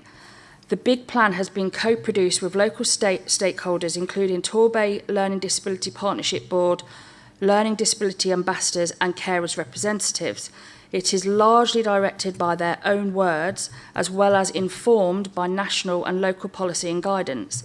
Some examples of some current work underway to be delivered in the big plan include social care commissioning review of daytime community support services for people with a learning disability, employment and volunteering projects to increase the number of people with a learning disability to help them engage in employment and volunteering opportunities, and a rollout of the Oliver McGowan training for learning disability and autism to all health and social care staff. And I'd like to give an example of when I met the learning disability ambassadors of how they said, bearing in mind these are adults who are married with children, a lot of them, and they gave the example that they have applied to go on cooking courses, and when they've got there, they've not been allowed to touch the sharp knives, or they've not been allowed to take their own food that they've prepared out of the oven at the cooking courses in case they burn themselves. These are people that live independently. Previously, their thoughts, their opinions haven't been taken into consideration as much as what we have done with this plan. And we're really, really proud of the work that all the officers have been doing.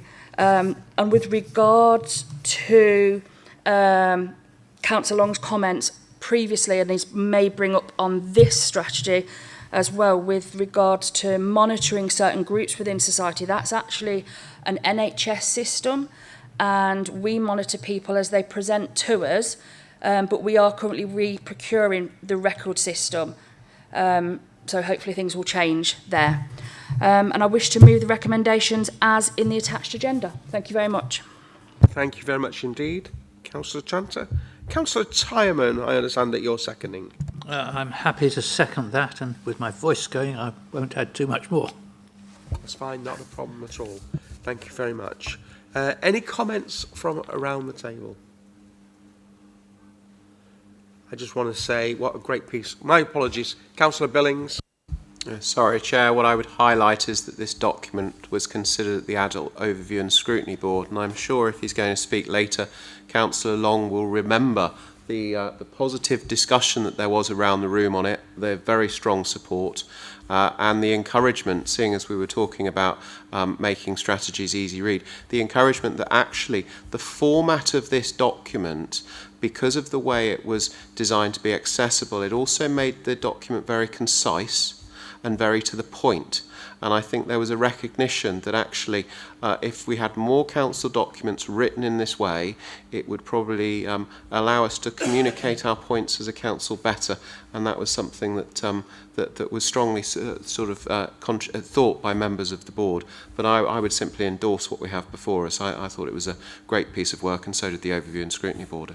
Thank you. Thank you very much. And I'd just like to endorse this easy read.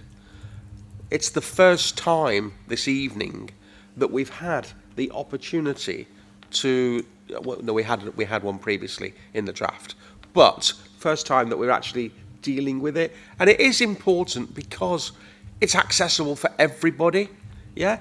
And the reality is, if that enables us to get the message out that more people go and see what this easy read document is all about, that's a massive, massive positive. And that's what we want. We want more people to read it. You know, it is so easy to read, and it is there for a reason. It's been written in this way for a reason, and we need to celebrate the way that this has been written, not to decry it. It's been absolutely brilliant.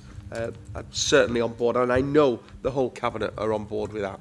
So let's move outside of the Cabinet table. Any members outside the Cabinet? Councillor Long.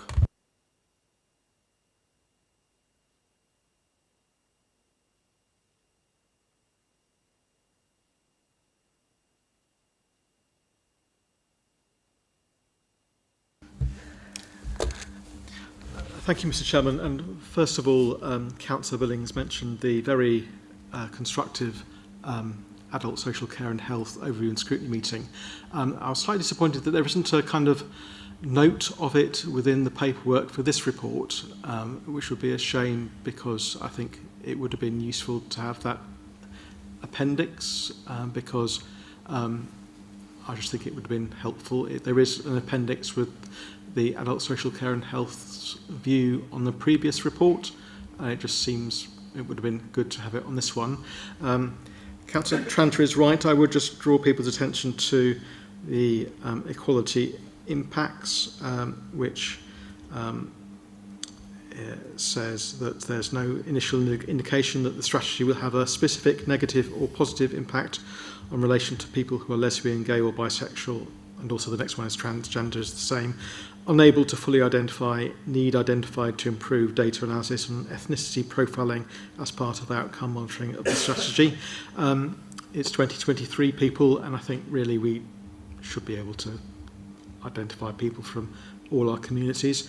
And just so I've understood it right, are we saying that the council does have that data on, because my question previously on the corporate and community plan wasn't answered, does the council have that data on the LGBT community or not? That would be helpful.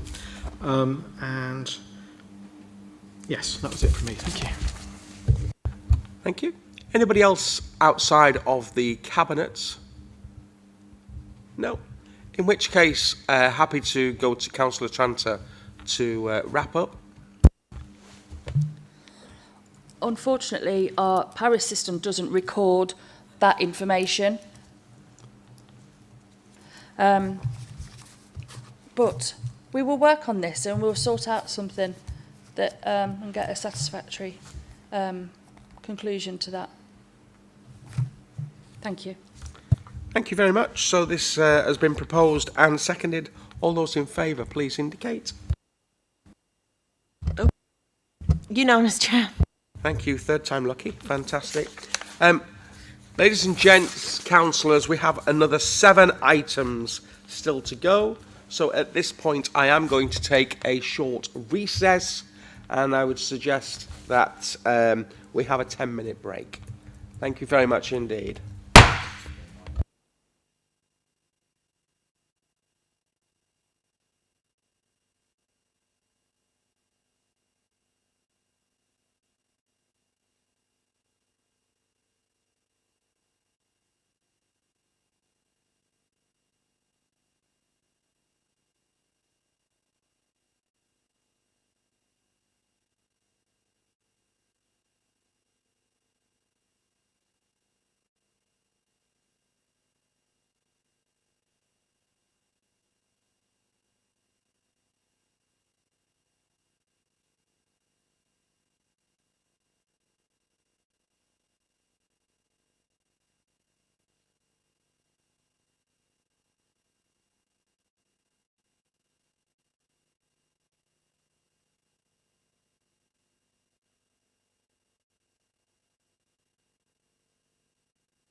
put the microphone on. It's very helpful.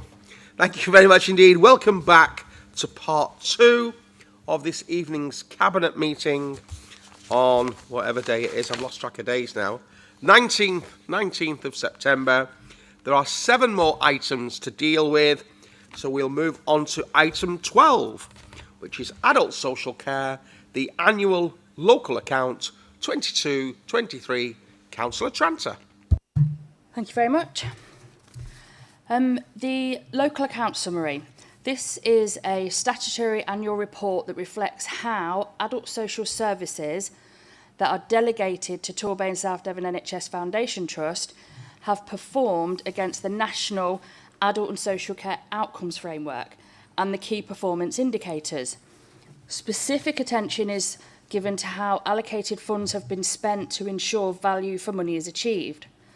The local account summary is a public-facing document that offers everyone across Torbay the opportunity to reflect on and celebrate the achievements made in the preceding year.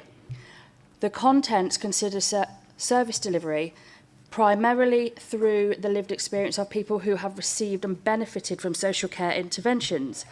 It evidences how co-production is central to the way Torbay and TSDFT are working with our communities.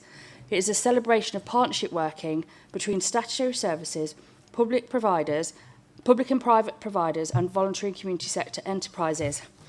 Before I finish, could I request that the audience remain quiet while we're talking, because I can just hear them talking in my ear.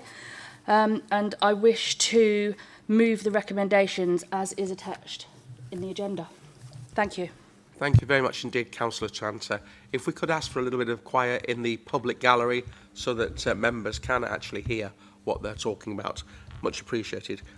Councillor Billings, I understand that you're going to second this. That's correct, Chair. In the interest of moving the meeting on, I won't speak for long, but I would commend the work that's been done across the organisation in Torbay and our partners to achieve the good outcomes that, that the report and the work highlights. So thank you to officers and colleagues, and I do second, Chair, yes.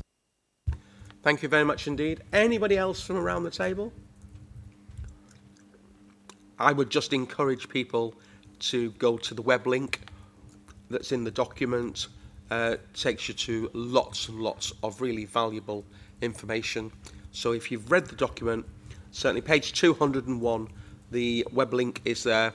Head over there and have a look at the detail. And again, that's in a really simple way to navigate as well, which I think is really important. So let's move outside of the Cabinet table. Anybody, councillors who wish to speak on this one? Councillor Long.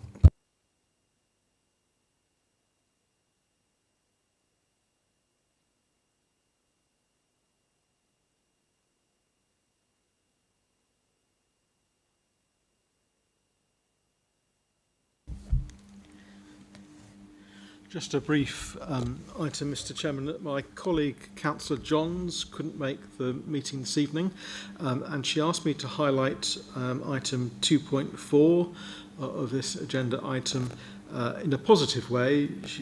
It mentions that specific attention is given to how allocated funds have been spent to ensure value for money is achieved, and she felt that that was worth mentioning during the debate on this item, so I said that I would on her behalf.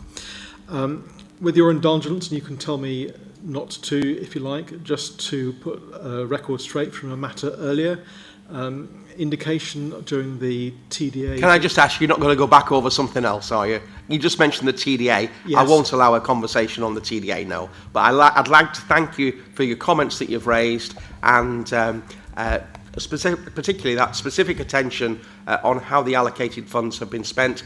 We take that on board, and who knows, within a few months you may well be taking a seat at the table, but we'll live in with hope. you as chairman, I don't think, Mr Chairman, but I'll raise the other matter more formally another way. Thank you very much indeed. Excuse me.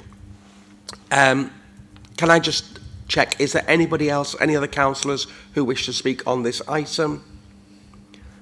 No, in the interest of trying to get through the agenda, I think I'll just move straight to the vote, unless there's something particular, Councillor Tranter, you wanted to pick up on. I just wanted to say that this really is an easy document, the way it's set out. Like you said, so if anybody did want to have a look at the local account summary, it really does explain adult social care in an easy way. So yeah, it's worth having a look. Thank you very much indeed. So all those in favour, please indicate. Unanimous, Chair. Thank you very much. Move on to item 14, and Councillor Tranter, it seems to have become your show all of a sudden. So trauma-informed practice reflective learning. Yes, trauma-informed practice. Before I start, I just want to say that I have actually done this training. Find it very, very useful, invaluable actually within the work that we do. And if any councillor or officer hasn't done it and gets the opportunity, I highly recommend that you take the opportunity to do that course. Torbay has previously commissioned the delivery of 2 trauma-informed practice programmes, the first of which was delivered across our homelessness sector. The second programme was rolled out across multiple organisations, including staff from the police, probation, health providers, the 0 to 19 contract, sexual health services, domestic abuse services, drug and alcohol services, and Torbay Council. This was supported by Torbay's Community Safety Partnership and Public Health, who both provided the funding. Both of these programmes had evaluations conducted by the University of Plymouth and have been shared with the relevant stakeholders. The aim has been to embed trauma-informed practice across Torbay's systems and continue to develop both understanding and practice at both operational and strategic levels. Given the prevalence of trauma for many people accessing services, responding in a trauma-informed way is vital in being able to provide effective help and support and minimising the risk of inadvertently causing harm.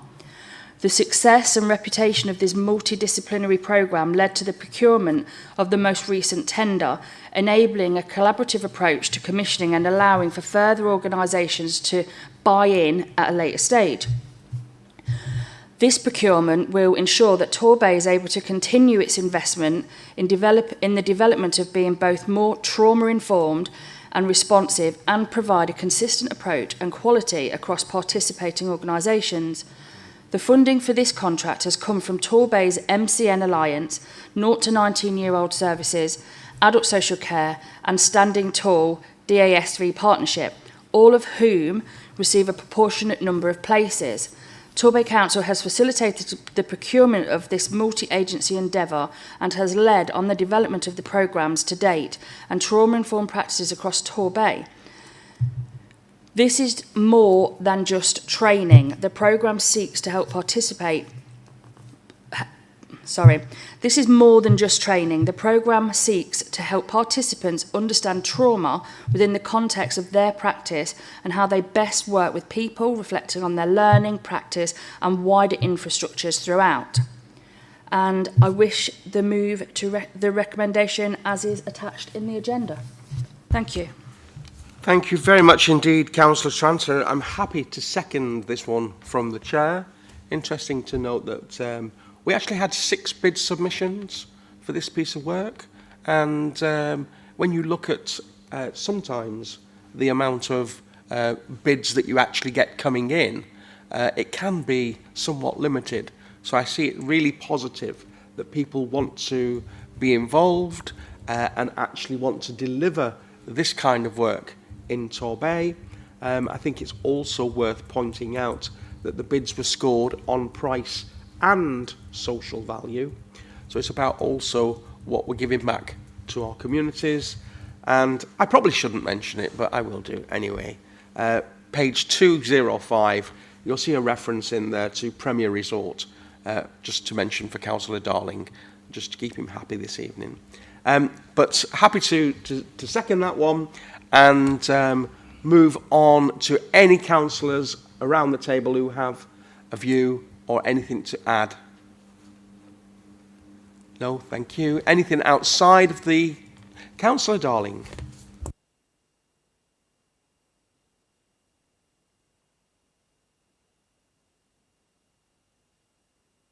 Yep, thank you. Thank you, Councillor Thomas. First of all, I'm after us being the premier resort for the United Kingdom, not just a premier resort. So that's the bugbear for me. And no doubt the destination management colleagues.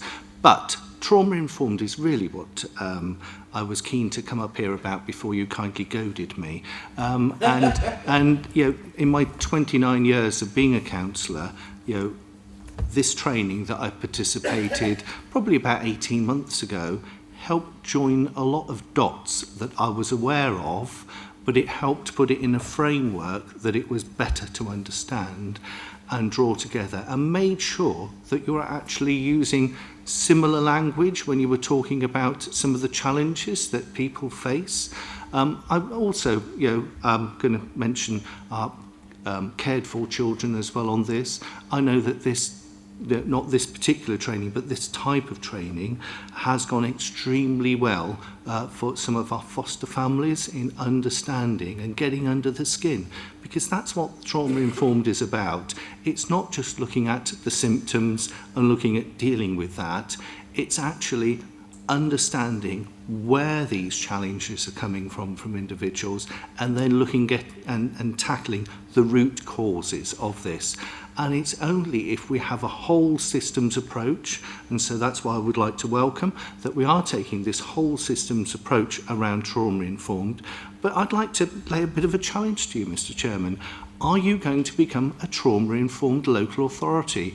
I'm aware that the Scottish Government have moved towards becoming trauma-informed as a government, and I would hope that whether it's trauma-informed or the other one that I know that through Children's Services we're keen to explore is seeking and being restorative practice, which is fairly similar to trauma-informed. It's swimming in the same pool, and I think that will help drive significant change for Torbay and seek to support some of the people that we know have suffered significant trauma, and therefore being able to get to the root causes of that rather than only looking at the symptoms is to be welcomed massively. So I would encourage colleagues on the Cabinet to back these proposals before us. Thank you, Mr. Chairman. Thank you very much indeed. You see, if you wait long enough, we can all get to agreement, which is fantastic. Councillor Billings. Thank you, Chair. A slight diversion from the main agenda, but I was so grateful that Councillor Darling identified that he was advocating the Premier Resort. I did give him an opportunity to clarify whether he meant a Premier or the Premier Resort at a previous overview and scrutiny meeting. So I'm glad we've got that clarification. So yeah, I just wanted to highlight, because and just to endorse this. We've had on some of the other items, we've had references to the equality impacts. And if members just to look down the equality impacts of this, they're uniquely positive, because the very most vulnerable groups in our society are the ones helped the most through this. And if other members weren't going to highlight that, I thought that a sensible contribution to add to the debate. Thank you, Chair. Thank you very much. I will play by my own rules and not get drawn into wider matters, which I'm kind of tempted to do, but that would not be fair. Councillor Chanter, anything to add or sum up before we go to the vote, or should we just move to the vote? Yes. Thank you. So, it's been proposed and seconded. All those in favour? Unanimous, Chair. Thank you very much indeed. Move on to item 14, which is the contract award to purchase E5 M365 licences. Councillor Tyman. Thank you, Chair. The Council's current contract for Microsoft 365 licences ends at the end of this calendar year. The Council currently uses an E3 version. The Council's IT strategy is to standardise and simplify our software application estate in support of more efficient service delivery. The purchase of E5 licences for Microsoft 365 will enable us to run a 3-year pilot programme at a significant discount to exploit the additional benefits that this license model over and above that which we currently hold. The pilot directly supports our commitment to continually improve our services and will bring benefits to data security, compliance and reporting. Then, very simply, I think we can move directly to the proposal. In the paperwork, which is that a 3-year contract be awarded to the preferred supplier as set out in Exempt Appendix 2. I trust colleagues would have also had a chance to read the business case in Exempt Appendix 1. Thank you, Councillor Timon. Councillor Lewis. Happy to second, Mr. Chairman, and I think this is certainly fit for purpose for a premier resort. Thank you. Thank you very much indeed. Anyone from around the table? Anybody from outside of the table? I was going to ask Councillor Timon to talk to me about the difference between E3 and E5, but not tonight. Not tonight, Councillor. You'll be pleased. So in the absence of any further questions, I'm quite happy to move to the vote. So all those in favour, please indicate. Unanimous, Chair. Thank you very much. Item 15, we stay with Councillor Tyerman as we move on to the budget monitoring.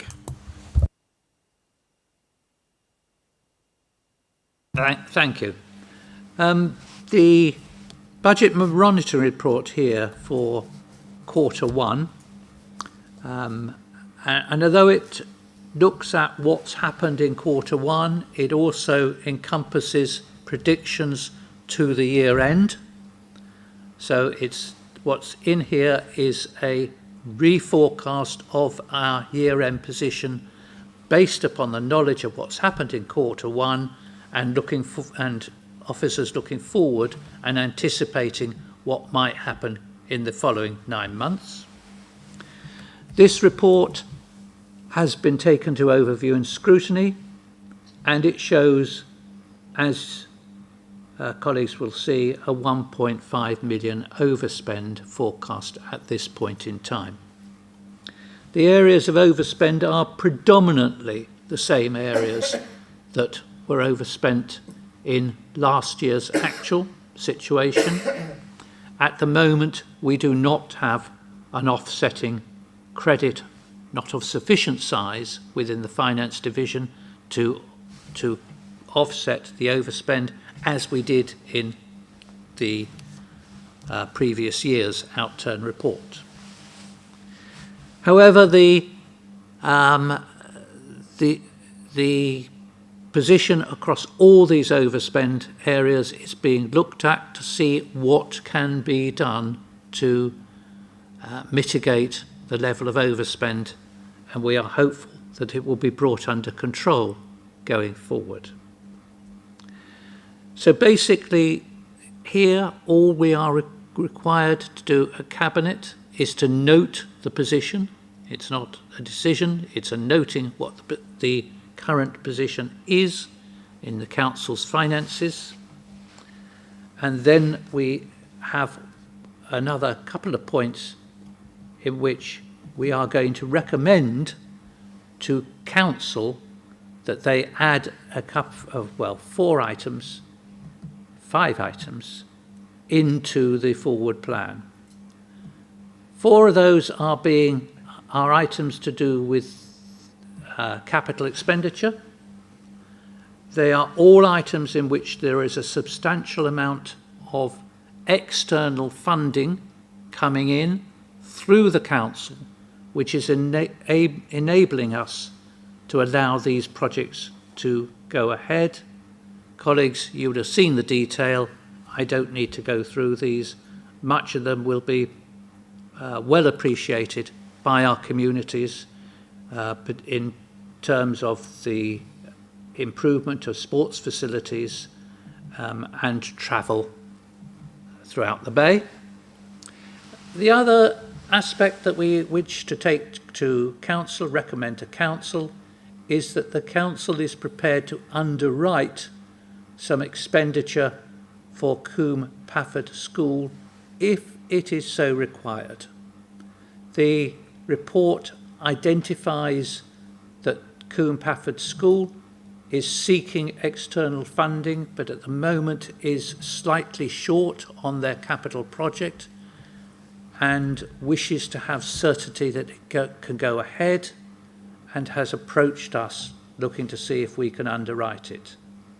I think it's fair to say that my initial reaction was, can they afford to pay us back? And we have taken a lot of care in going back not just to the senior staff at the school, but to the governors to get assurance that we will be able to offset their funding over the next 3 years to recover this amount of money if so required. So at the moment we don't know that that's going ahead, but we wish to take to council the authority to proceed with that advance funding to them if so required. So basically I shan't go into any more detail. If anyone's got any questions, I will try to deal with them. Thank you very much. Councillor Billings, I understand that you're going to second this. That's correct, Chair. I'd just like to endorse the approach that Councillor Tyman has set out, particularly his careful and prudent approach, where he's backing the contribution towards the Coombe Pafford School, and I would compare and contrast that with, say, the way that council funds may have been historically used to support other things, such as the Food and Drink Festival. I know the context is different, I know the amount's different, but I would endorse the careful and considered approach that's being applied here.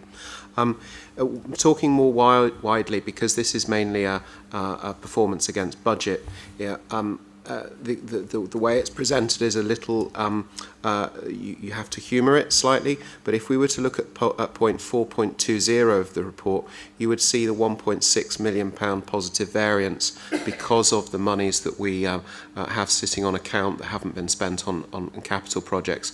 And I would highlight that it's only after receiving that inflow that we still have this this £1.5 million shortfall, and so clearly as a council we're in a stage where we need to be prudent and very careful with our residents' money as custodians for it, and I think that goes to the credit of the approach that Councillor Tyman is bringing to this.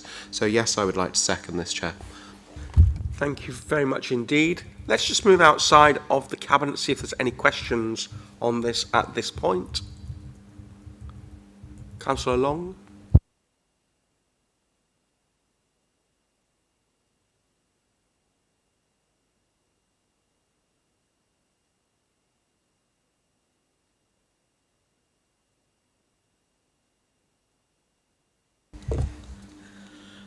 Thank you, Mr. Chairman. I just wanted to acknowledge the golden thread that exists between this report and the discussion we were having earlier about TorVista, because one of the significant overspends in this item is on temporary accommodation. If I've read my incredibly bad handwriting, it's over £1 million.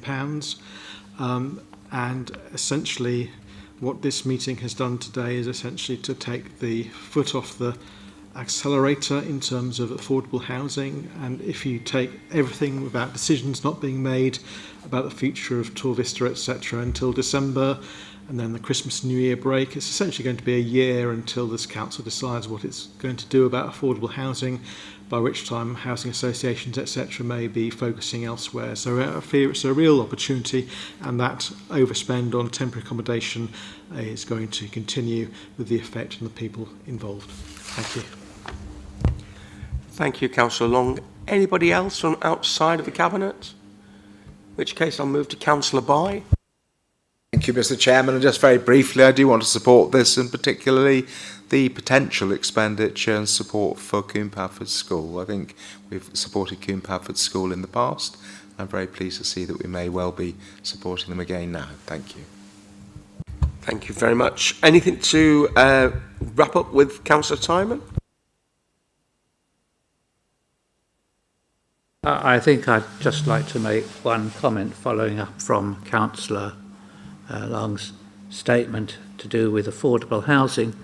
I've had a number of conversations with the team managing affordable housing, and I think that although they're looking at a £1 million overspend, when I compare that with what a lot of other councils are experiencing in this category, I think that our team are doing a fantastic job of managing demand to the best of their ability. And the fact is that we're looking here at an overspend this year, which is no greater than the overspend that was there last year, in a situation where nationally this is a really worrying explosion of costs for many council. I think is an enormous credit to our team.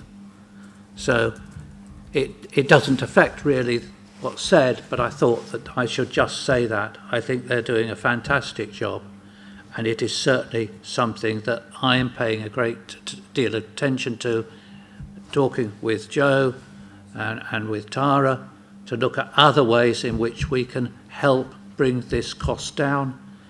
But whatever we do in terms of affordable housing or any other schemes, the things we can do to mitigate the cost once people have become homeless is really longer term to get put in place.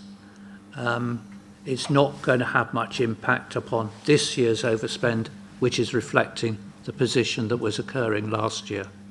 But it's certainly something that, as a council, broadly, we are looking at to see how we can, in the long term, mitigate this and minimise the cost, both through prevention and by the minimisation of costs once a homeless situation has unfortunately taken place. Thank you, Councillor Timon. In which case, we shall move to the vote. All those in favour, please indicate. Unanimous, Chair. Thank you. Move on to item 16, which is the appointment of a member champion for culture. So member champions are elected members who act as an advocate or spokesperson for a specific area of the council's business. At the moment, we don't have a member champion for culture. However, we are really looking to push that agenda with culture and heritage much further forward. In order to do that, I wish for the Cabinet to appoint Councillor Madison to be the appointed member champion for culture until May 2027. There are no financial commitments in respect of this proposal, and there it is, nice and short and sharp and sweet. Councillor Lewis, you happy to second? Very, very happy to second, and a very good choice as our champion for culture. Thank you. Thank you. Any debate around the table or outside of the table? In which case, move to the vote. All those in favour, please indicate. Unanimous, Chair. Thank you. We'll move on to item 17, A and B. So these are two motions that have been presented. And to be honest, when we kind of started to look at the way motions were kind of handled within the council, we felt that it was a piece of work that needed a little bit more work doing on it to actually make sure that there was a proper process in place that would allow individuals to present to the Cabinet. At the moment, that doesn't exist. So the way that we will deal with tonight's two motions is in the frame that the previous administration dealt with motions, and so we'll deal with it that way. But I want to bring forward a rewrite on motions so that it can be more open and transparent than it currently is. And the way that we have inherited dealing with motions is effectively for the Cabinet member to place their proposal upon the table, for it to be seconded by a Cabinet member, debate, and then voted on. So we will deal with both of the Cabinet motions. The first one is the Armed Forces Covenant and Military Compensation. Councillor Tranter. Thank you, Chair. The Cabinet thanks Councillor Darling and Harvey for their presented paper entitled Armed Forces Covenant and Military Compensation. Following consideration of the same, the Cabinet notes the following. The Cabinet support all serving and ex-serving personnel, and especially all those that made the ultimate sacrifice, their friends and family. And I'd just like to state that over 50% of Torbay Conservative councillors are signed up to the Royal British Legion Councillor Network. War Memorials Online informs us that Brixham has at least 12 memorials, Paignton features at least 12 memorials, and Torquay has a further 47 memorials. These memorials are in multiple forms and are anything from limestone and granite tributes, framed brass tablets, church clocks, benches, obelisks, crosses, and include many, many plaques. And I missed cenotaphs from that list as well. On the 22nd of March 2023, Torbay reconfirmed its support to the armed forces with a ceremony held at the Commando Training Centre in Limpstone to signify our continued commitment of the Armed Forces Covenant. The Covenant includes the commitment that the armed forces communities should not face disadvantage in the provision of services and access to benefit support. The Council acknowledge the Credit Their Service campaign and confirm we do not discriminate against veterans, and we disregard all military payments, including War Pension Scheme, Veterans Occupational Armed Forces Pension Scheme, Service Invaliding Pension, Service Attributable Pensions, and any supplementary military payments. Indeed, we do proactively ask residents to inform us if they are in receipt of any of these, as in some cases this may actually increase the level of benefit and support they receive. Whilst this is our standard working practice, we do recognise that this process and current practice is not consistently written into our policy documents. In the light of the above, the Cabinet resolves that the Director of Finance update the relevant policy documents as they are rewritten to take account of current working practice. Thank you, Councillor Tranter. Councillor Tyerman, I understand you wish to second. I'm very happy to second that. Thank you. Thank you very much. I'm going to invite Councillor Darling, proposer, and Councillor Harvey to speak on this item. You will have 5 minutes, Councillor. Thank you, and it has been a long evening, so I will be brief. And it was with great honour that I went to Limpstone on the 27th of March to, along with Councillor Emil, our long-serving Armed Forces champion, to reaffirm Torbay's cross-party support to our armed forces.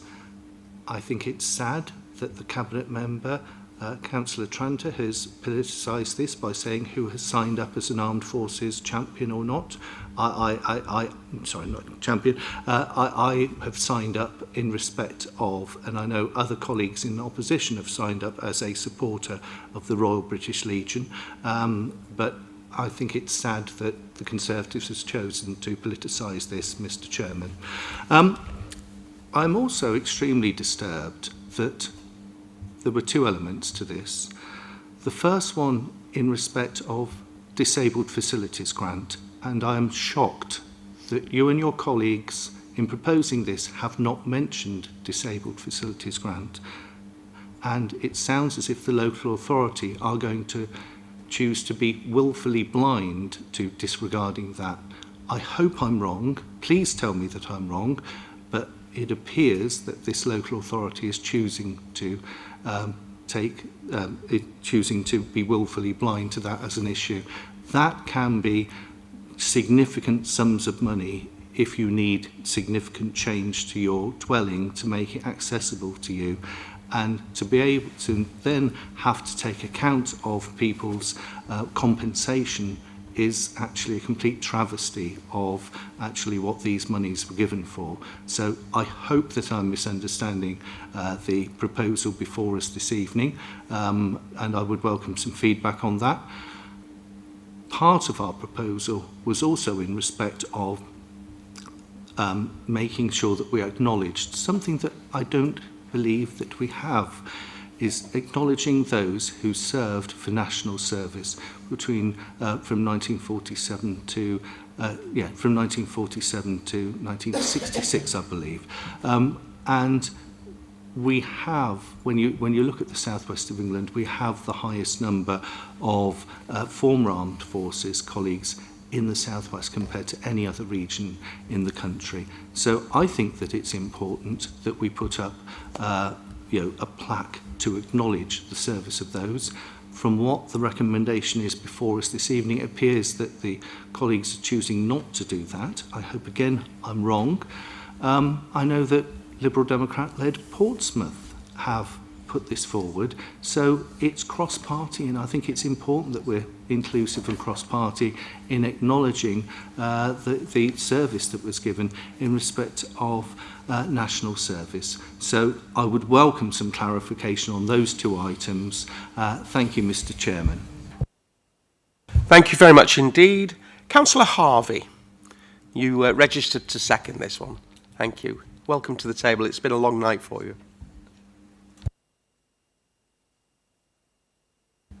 Thank you, Mr. Chair. With regard to Councillor Tranter discussing the clarification in the rewrite of how we deal with armed forces compensation and armed forces payment, looking at our performance with regard to the Armed Forces Covenant, specifically within that, we currently we disregard armed forces war pension scheme and the SIP and SAPs, as Councillor Tranter rightly noted, but we don't as yet disregard armed forces compensation specifically from the award of disabled facilities grants, and that is something that we would like clarified going forward. This is the only area within that disregard that we don't currently cover. Obviously, as Councillor Darling rightly said, the census of 2021 showed that the Southwest region has the highest concentration of veterans anywhere in the UK. That's over 265,000 veterans within the region, 5.6% of our population, and it is important to represent that. And I'd like to take you back to your original points at the outset of this evening, that this council is about delivery. From my perspective, making this amendment and extending that disregard of armed forces pension would be an indicator of us delivering on our commitment under the Armed Forces Covenant. Thank you. Thank you very much. Let's just open that up for debate. And I'm a little disappointed that your motion was for one thing and then you come and talk about something very different. As far as I'm aware, my limited understanding of DFG, Disability Facilities Grant, is not a veteran-based payment. I'm quite happy to be corrected if I'm wrong, but I've done a little bit of work with DFG, and I don't think that fits into your motion. I am aware that the motion that you presented to Council is very different to the motion that you presented, my apologies, is somewhat different to the motion that you presented to the Royal British Legion, and when you come and present tonight, it's changed again. It's a bit of a moving feast, to be honest. But I think from a DFG, it is not a DFG. Basically, is not just allocated to veterans, and therefore we are not discriminating against veterans. And as I say, if I'm wrong, because I'm speaking off the top of my head, I'm sure somebody will jump on me at some point. Anything else from around the table? I just think we're coming to very complex and sensitive things very, very late at night where perhaps we don't have the specialist knowledge. But I'd also make the point, and I don't want to upset the apple cart, that people have had 4 years to do these things. I'm just fascinated that they come along now. Thank you, Councillor Bay. Councillor Billings. Yes, I would endorse the point made by my colleague Councillor Bay. I'll hold my hands up. This is a topic that I'm unfamiliar with, unsighted on. I have done my best to read up and expand my knowledge in this area. And now in this meeting to be told about things that I haven't seen in motion, haven't had the opportunity to read up on, it is disappointing. I heard my colleague Councillor Tranter clearly set out that we disregard all military payments. That's the information that she's clear on. That's the information that our council and our officers are clear on. And if we're talking about another grant, we would need to advance notification of that to identify properly whether that is a military one or is it not. To be honest, and I hold my hands up, I've never heard of the specific one that's been identified, and clearly to have it sort of identified at this late stage is somewhat difficult, Chair, and I don't want to be unsympathetic to the point made, but a little advance notice would assist somewhat. So the words that we've taken come directly from that motion. So I would say, if there's nothing else to discuss on this item, I'm going to move to the vote. There is a proposal on the table that's been proposed and seconded. There's been some additional information that's been put on regarding DFG. I want to be fair, open and honourable on that. And maybe the Cabinet will get an update outside of this meeting to once we can have a fuller understanding of that. Councillor Tranter. I just wanted to add that officers have seen the motion, and it was the feedback that we got back was that veterans are at no disadvantage. But the Disabled Facilities Grant, as you will be aware, is quite a technical grant. So what I'm going to do is go back and ask for specific information on that grant, because as we know, it's not just for veterans, it's for anybody with a disability that can apply for that. So I will go back and clarify and get back to you as soon as possible on that. Okay, I am going to move to the vote, Councillor Darling. So all those in favour, please indicate. Unanimous, Chair. Thank you very much indeed. Let's move on to item 17B, which is Prostate Cancer UK campaign, Boys Need Bins. Councillor Tranter. Sorry, the Cabinet thanked Councillors Long and Councillor Penny for their motion entitled Prostate Cancer UK's campaign for Boys Need Bins. Following consideration of the same, the Cabinet notes the following. Torbay Council provides 24 public toilet blocks across Torbay. Many of those are disabled, have the disabled toilets attached to them. All of the disabled toilets have bins. We understand, however, how vital it is that we have these toilets, as the latest data tells us that there are 1,368 men living with and beyond prostate cancer in Torbay. It is in fact the second most common cancer after breast cancer. We should remember that incontinence affects males and females, younger and older. We'd also like to point out that the Healthmatic app, Healthmatic are the company that maintain our toilets for us. The Healthmatic app contains the details and locations of all public toilets within Torbay, and we're going to work with these to try and make it clearer where the disabled toilets are. As Cabinet Member for Adult and Community Services, Public Health and Inequalities, I have also written to the local MP to support the Prostate Cancer UK campaign to increase awareness and break down the stigma. In light of the above, the Cabinet resolves to take no further action in light of the existing service provisions for bins in toilets. Thank you. Councillor Billings. Thank you, Chair. Whilst I do appreciate the the benefit that we've had of raising this topic from the motion presented by non-cabinet members who are here tonight. And clearly, it's a very important issue in ensuring that all people who are need public facilities have appropriate action to them. The work that my colleague Councillor Trant has put in has clearly established that in relation to this need, this is really already being provided for in our portfolio of public toilets across Torbay in terms of the disabled facilities, and that covers not only Torquay but also Paignton and Brixham. So I would definitely like to second this, Chair.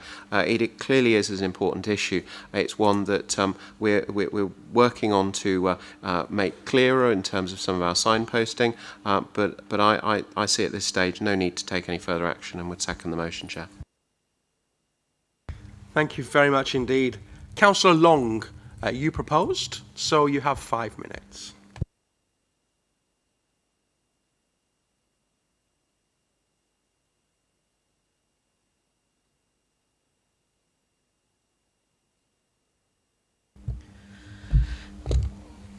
Thank you, Mr. Chairman. I was surprised when doing some research into this about the numbers of people who, and men in particular, who will get prostate cancer, and the numbers of people who suffer from urinary incontinence problems as a result.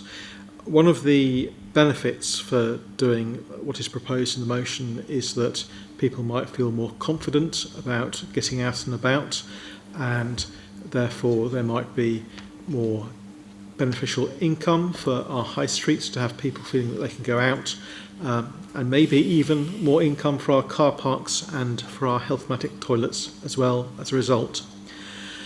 I do feel that it's hardly challenging the stigma to tell people who are suffering as a result of prostate cancer or the aftermath of it that they need to go to a disability toilet. That's hardly the message that we want to send to people, and we wouldn't dream of telling that to people who need to use female toilets to put their sanitary products in a bin to use a disabled toilet. We wouldn't do that, so why are we doing it for men, is what I would say to your proposal.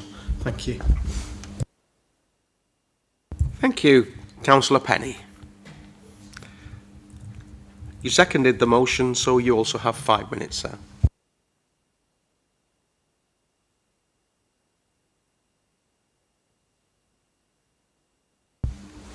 Thank you, Chair. Thank you, Councillor Tranter.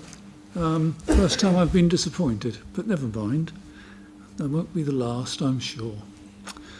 Very pleased to second this, what is important, an overlooked issue. Traditionally, almost it's a stigma, a taboo subject. At least we recognise, and Councillor Billings recognises, the importance of this subject. Prostate cancer has at last been talked about and actions being taken. Well, often many people don't realise, and until I started to look into it, neither did I, those who recover, very often a byproduct can be serious incontinence. I mean, serious incontinence.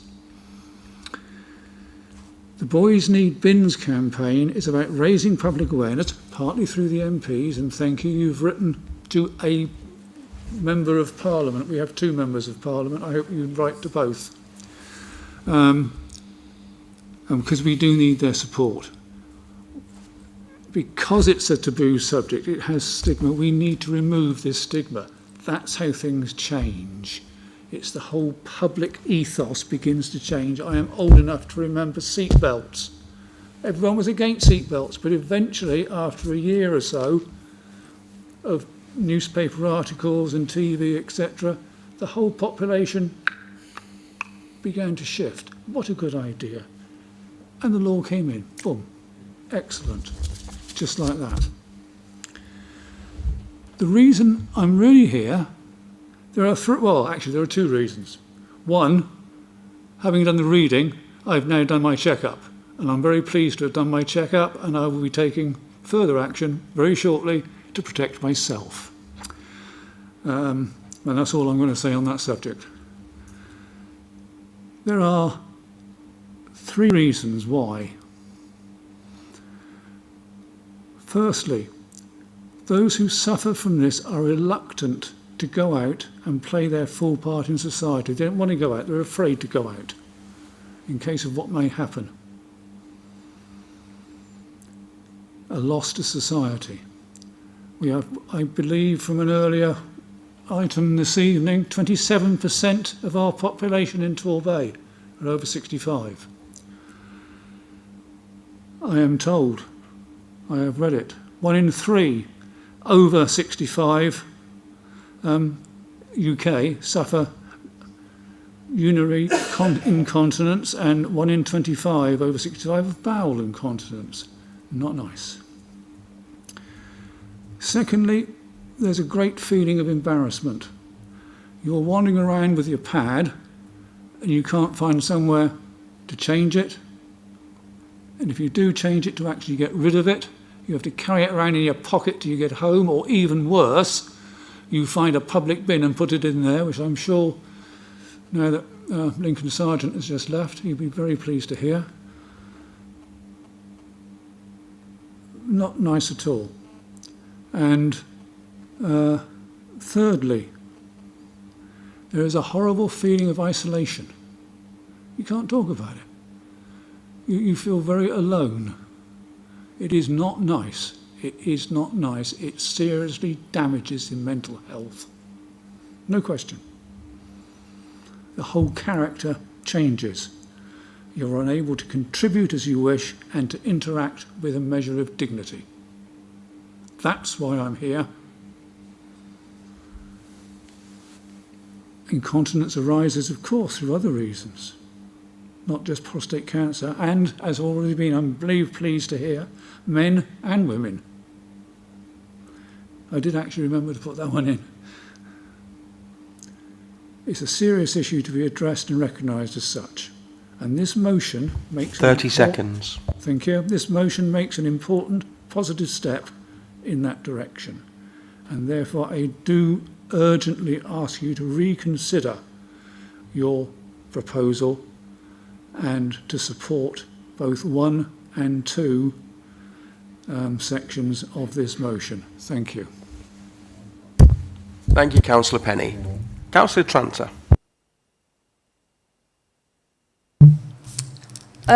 Shouts of shameful from audience members just makes me wonder why the last administration didn't act upon this when they could. Prostate cancer doesn't mean that you become incontinent. Incontinence could also mean that you have a catheter, or that you don't have any incontinence issues at all. Most people that have incontinence issues will also know where their local toilets are, and go about finding out where they can go, where there's disabled facilities, as anybody does with, as most people would with a disability, even a hidden disability. People will be looking to plan their day, and they will know where the toilets are. You can guarantee you can ask them where the toilets are. I agree that it can affect mental health, as any disability can. I think that this motion has shone a light on the subject, and I think any education around the subject is great. But I think the taking no further action in light of the existing service provision for bins in toilets is correct. And it's very clear that the current councillors, because I heard other mutterings from the audience while Councillor Penny was talking, that they haven't written to their MP, because they will know that when you do go on the website to write to your MP, you put in your postcode and it automatically writes to your local MP. It doesn't give you a choice of which MP to write to. So mine went to Kevin Foster and not Anthony Mangle. So I suggest that they also write to get on this website and join the petition. Thank you. Thank you. Any more debate on this item? Adam Billings, Councillor Billings. Thank you, Chair. I would confirm that as the person seconding this motion, unlike Councillor Tranter, my MP is Anthony Mangnall, and I have written to him as well through this. So to answer the point that was made by the audience, yes, both MPs have been written to correctly in the way that this campaign asks one to do so. So let's be clear. This issue is no greater now than it was 4 years ago. What this campaign is doing is shining a light on it, and I simply don't accept the points that are being made in relation to changing the provision in this way. We've got very good provision across Torbay. We've got more than 90% of our public toilets that have disabled facilities. We've got those in key locations of Paynton, Torquay and Brixham, and there's further signposting work that my colleague Councillor Trant has alluded to when she spoke, and to say that in some way that it's demeaning, I simply don't accept that, because there's a range of disabilities. They can be visual as well as hidden, and having been involved through having family members where they had issues that would have given rise to the need to know where public toilets are, yes, people do plan their day, and we're providing them the information to do that, and I think we're addressing that satisfactorily as a council. So thank you, Chair. I would second this motion and say that we still need to take no further action. Thank you very much. Anything from anybody else? Councillor Barr? I just question whether this is the right forum. If someone has a good idea, there are so many ways as an elected member, whether you're in the cabinet or not, to engage with the relevant portfolio holder or to engage with the relevant director.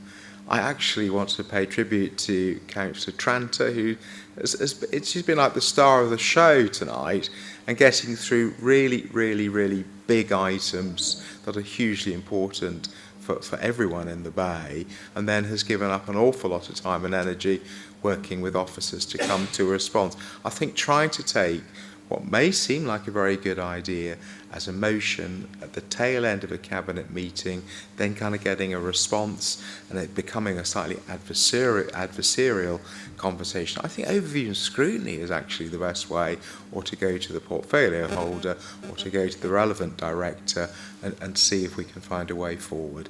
I will support this motion, and I pay tribute to Councillor Tranter and those who've worked hard to come up with, I think, entirely reasonable and intelligent responses to both the motions that have been put forward tonight. Thank you. Thank you, Councillor Boy. And as I said at the beginning of this session regarding motions, we have a piece of work to do within the Constitution.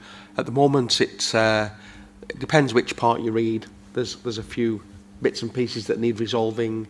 So I think we need to come up with, what is appropriate to come to Cabinet, what isn't, and what is the mechanism that if it doesn't come here, where can it go, so that members actually who have a genuine concern, a genuine issue, how can that be heard, and what is the right platform? And I'm not even going to attempt to put that tonight, but it is a piece of work that will need to be done for certain. So we need to take this vote. Thank you, Councillor Tranter, Councillor Billings. All those in favour, please indicate. Unanimous, Chair. Thank you very much indeed. And thus far, the longest meeting, 8:29. Thank you very much. The Cabinet meeting is closed.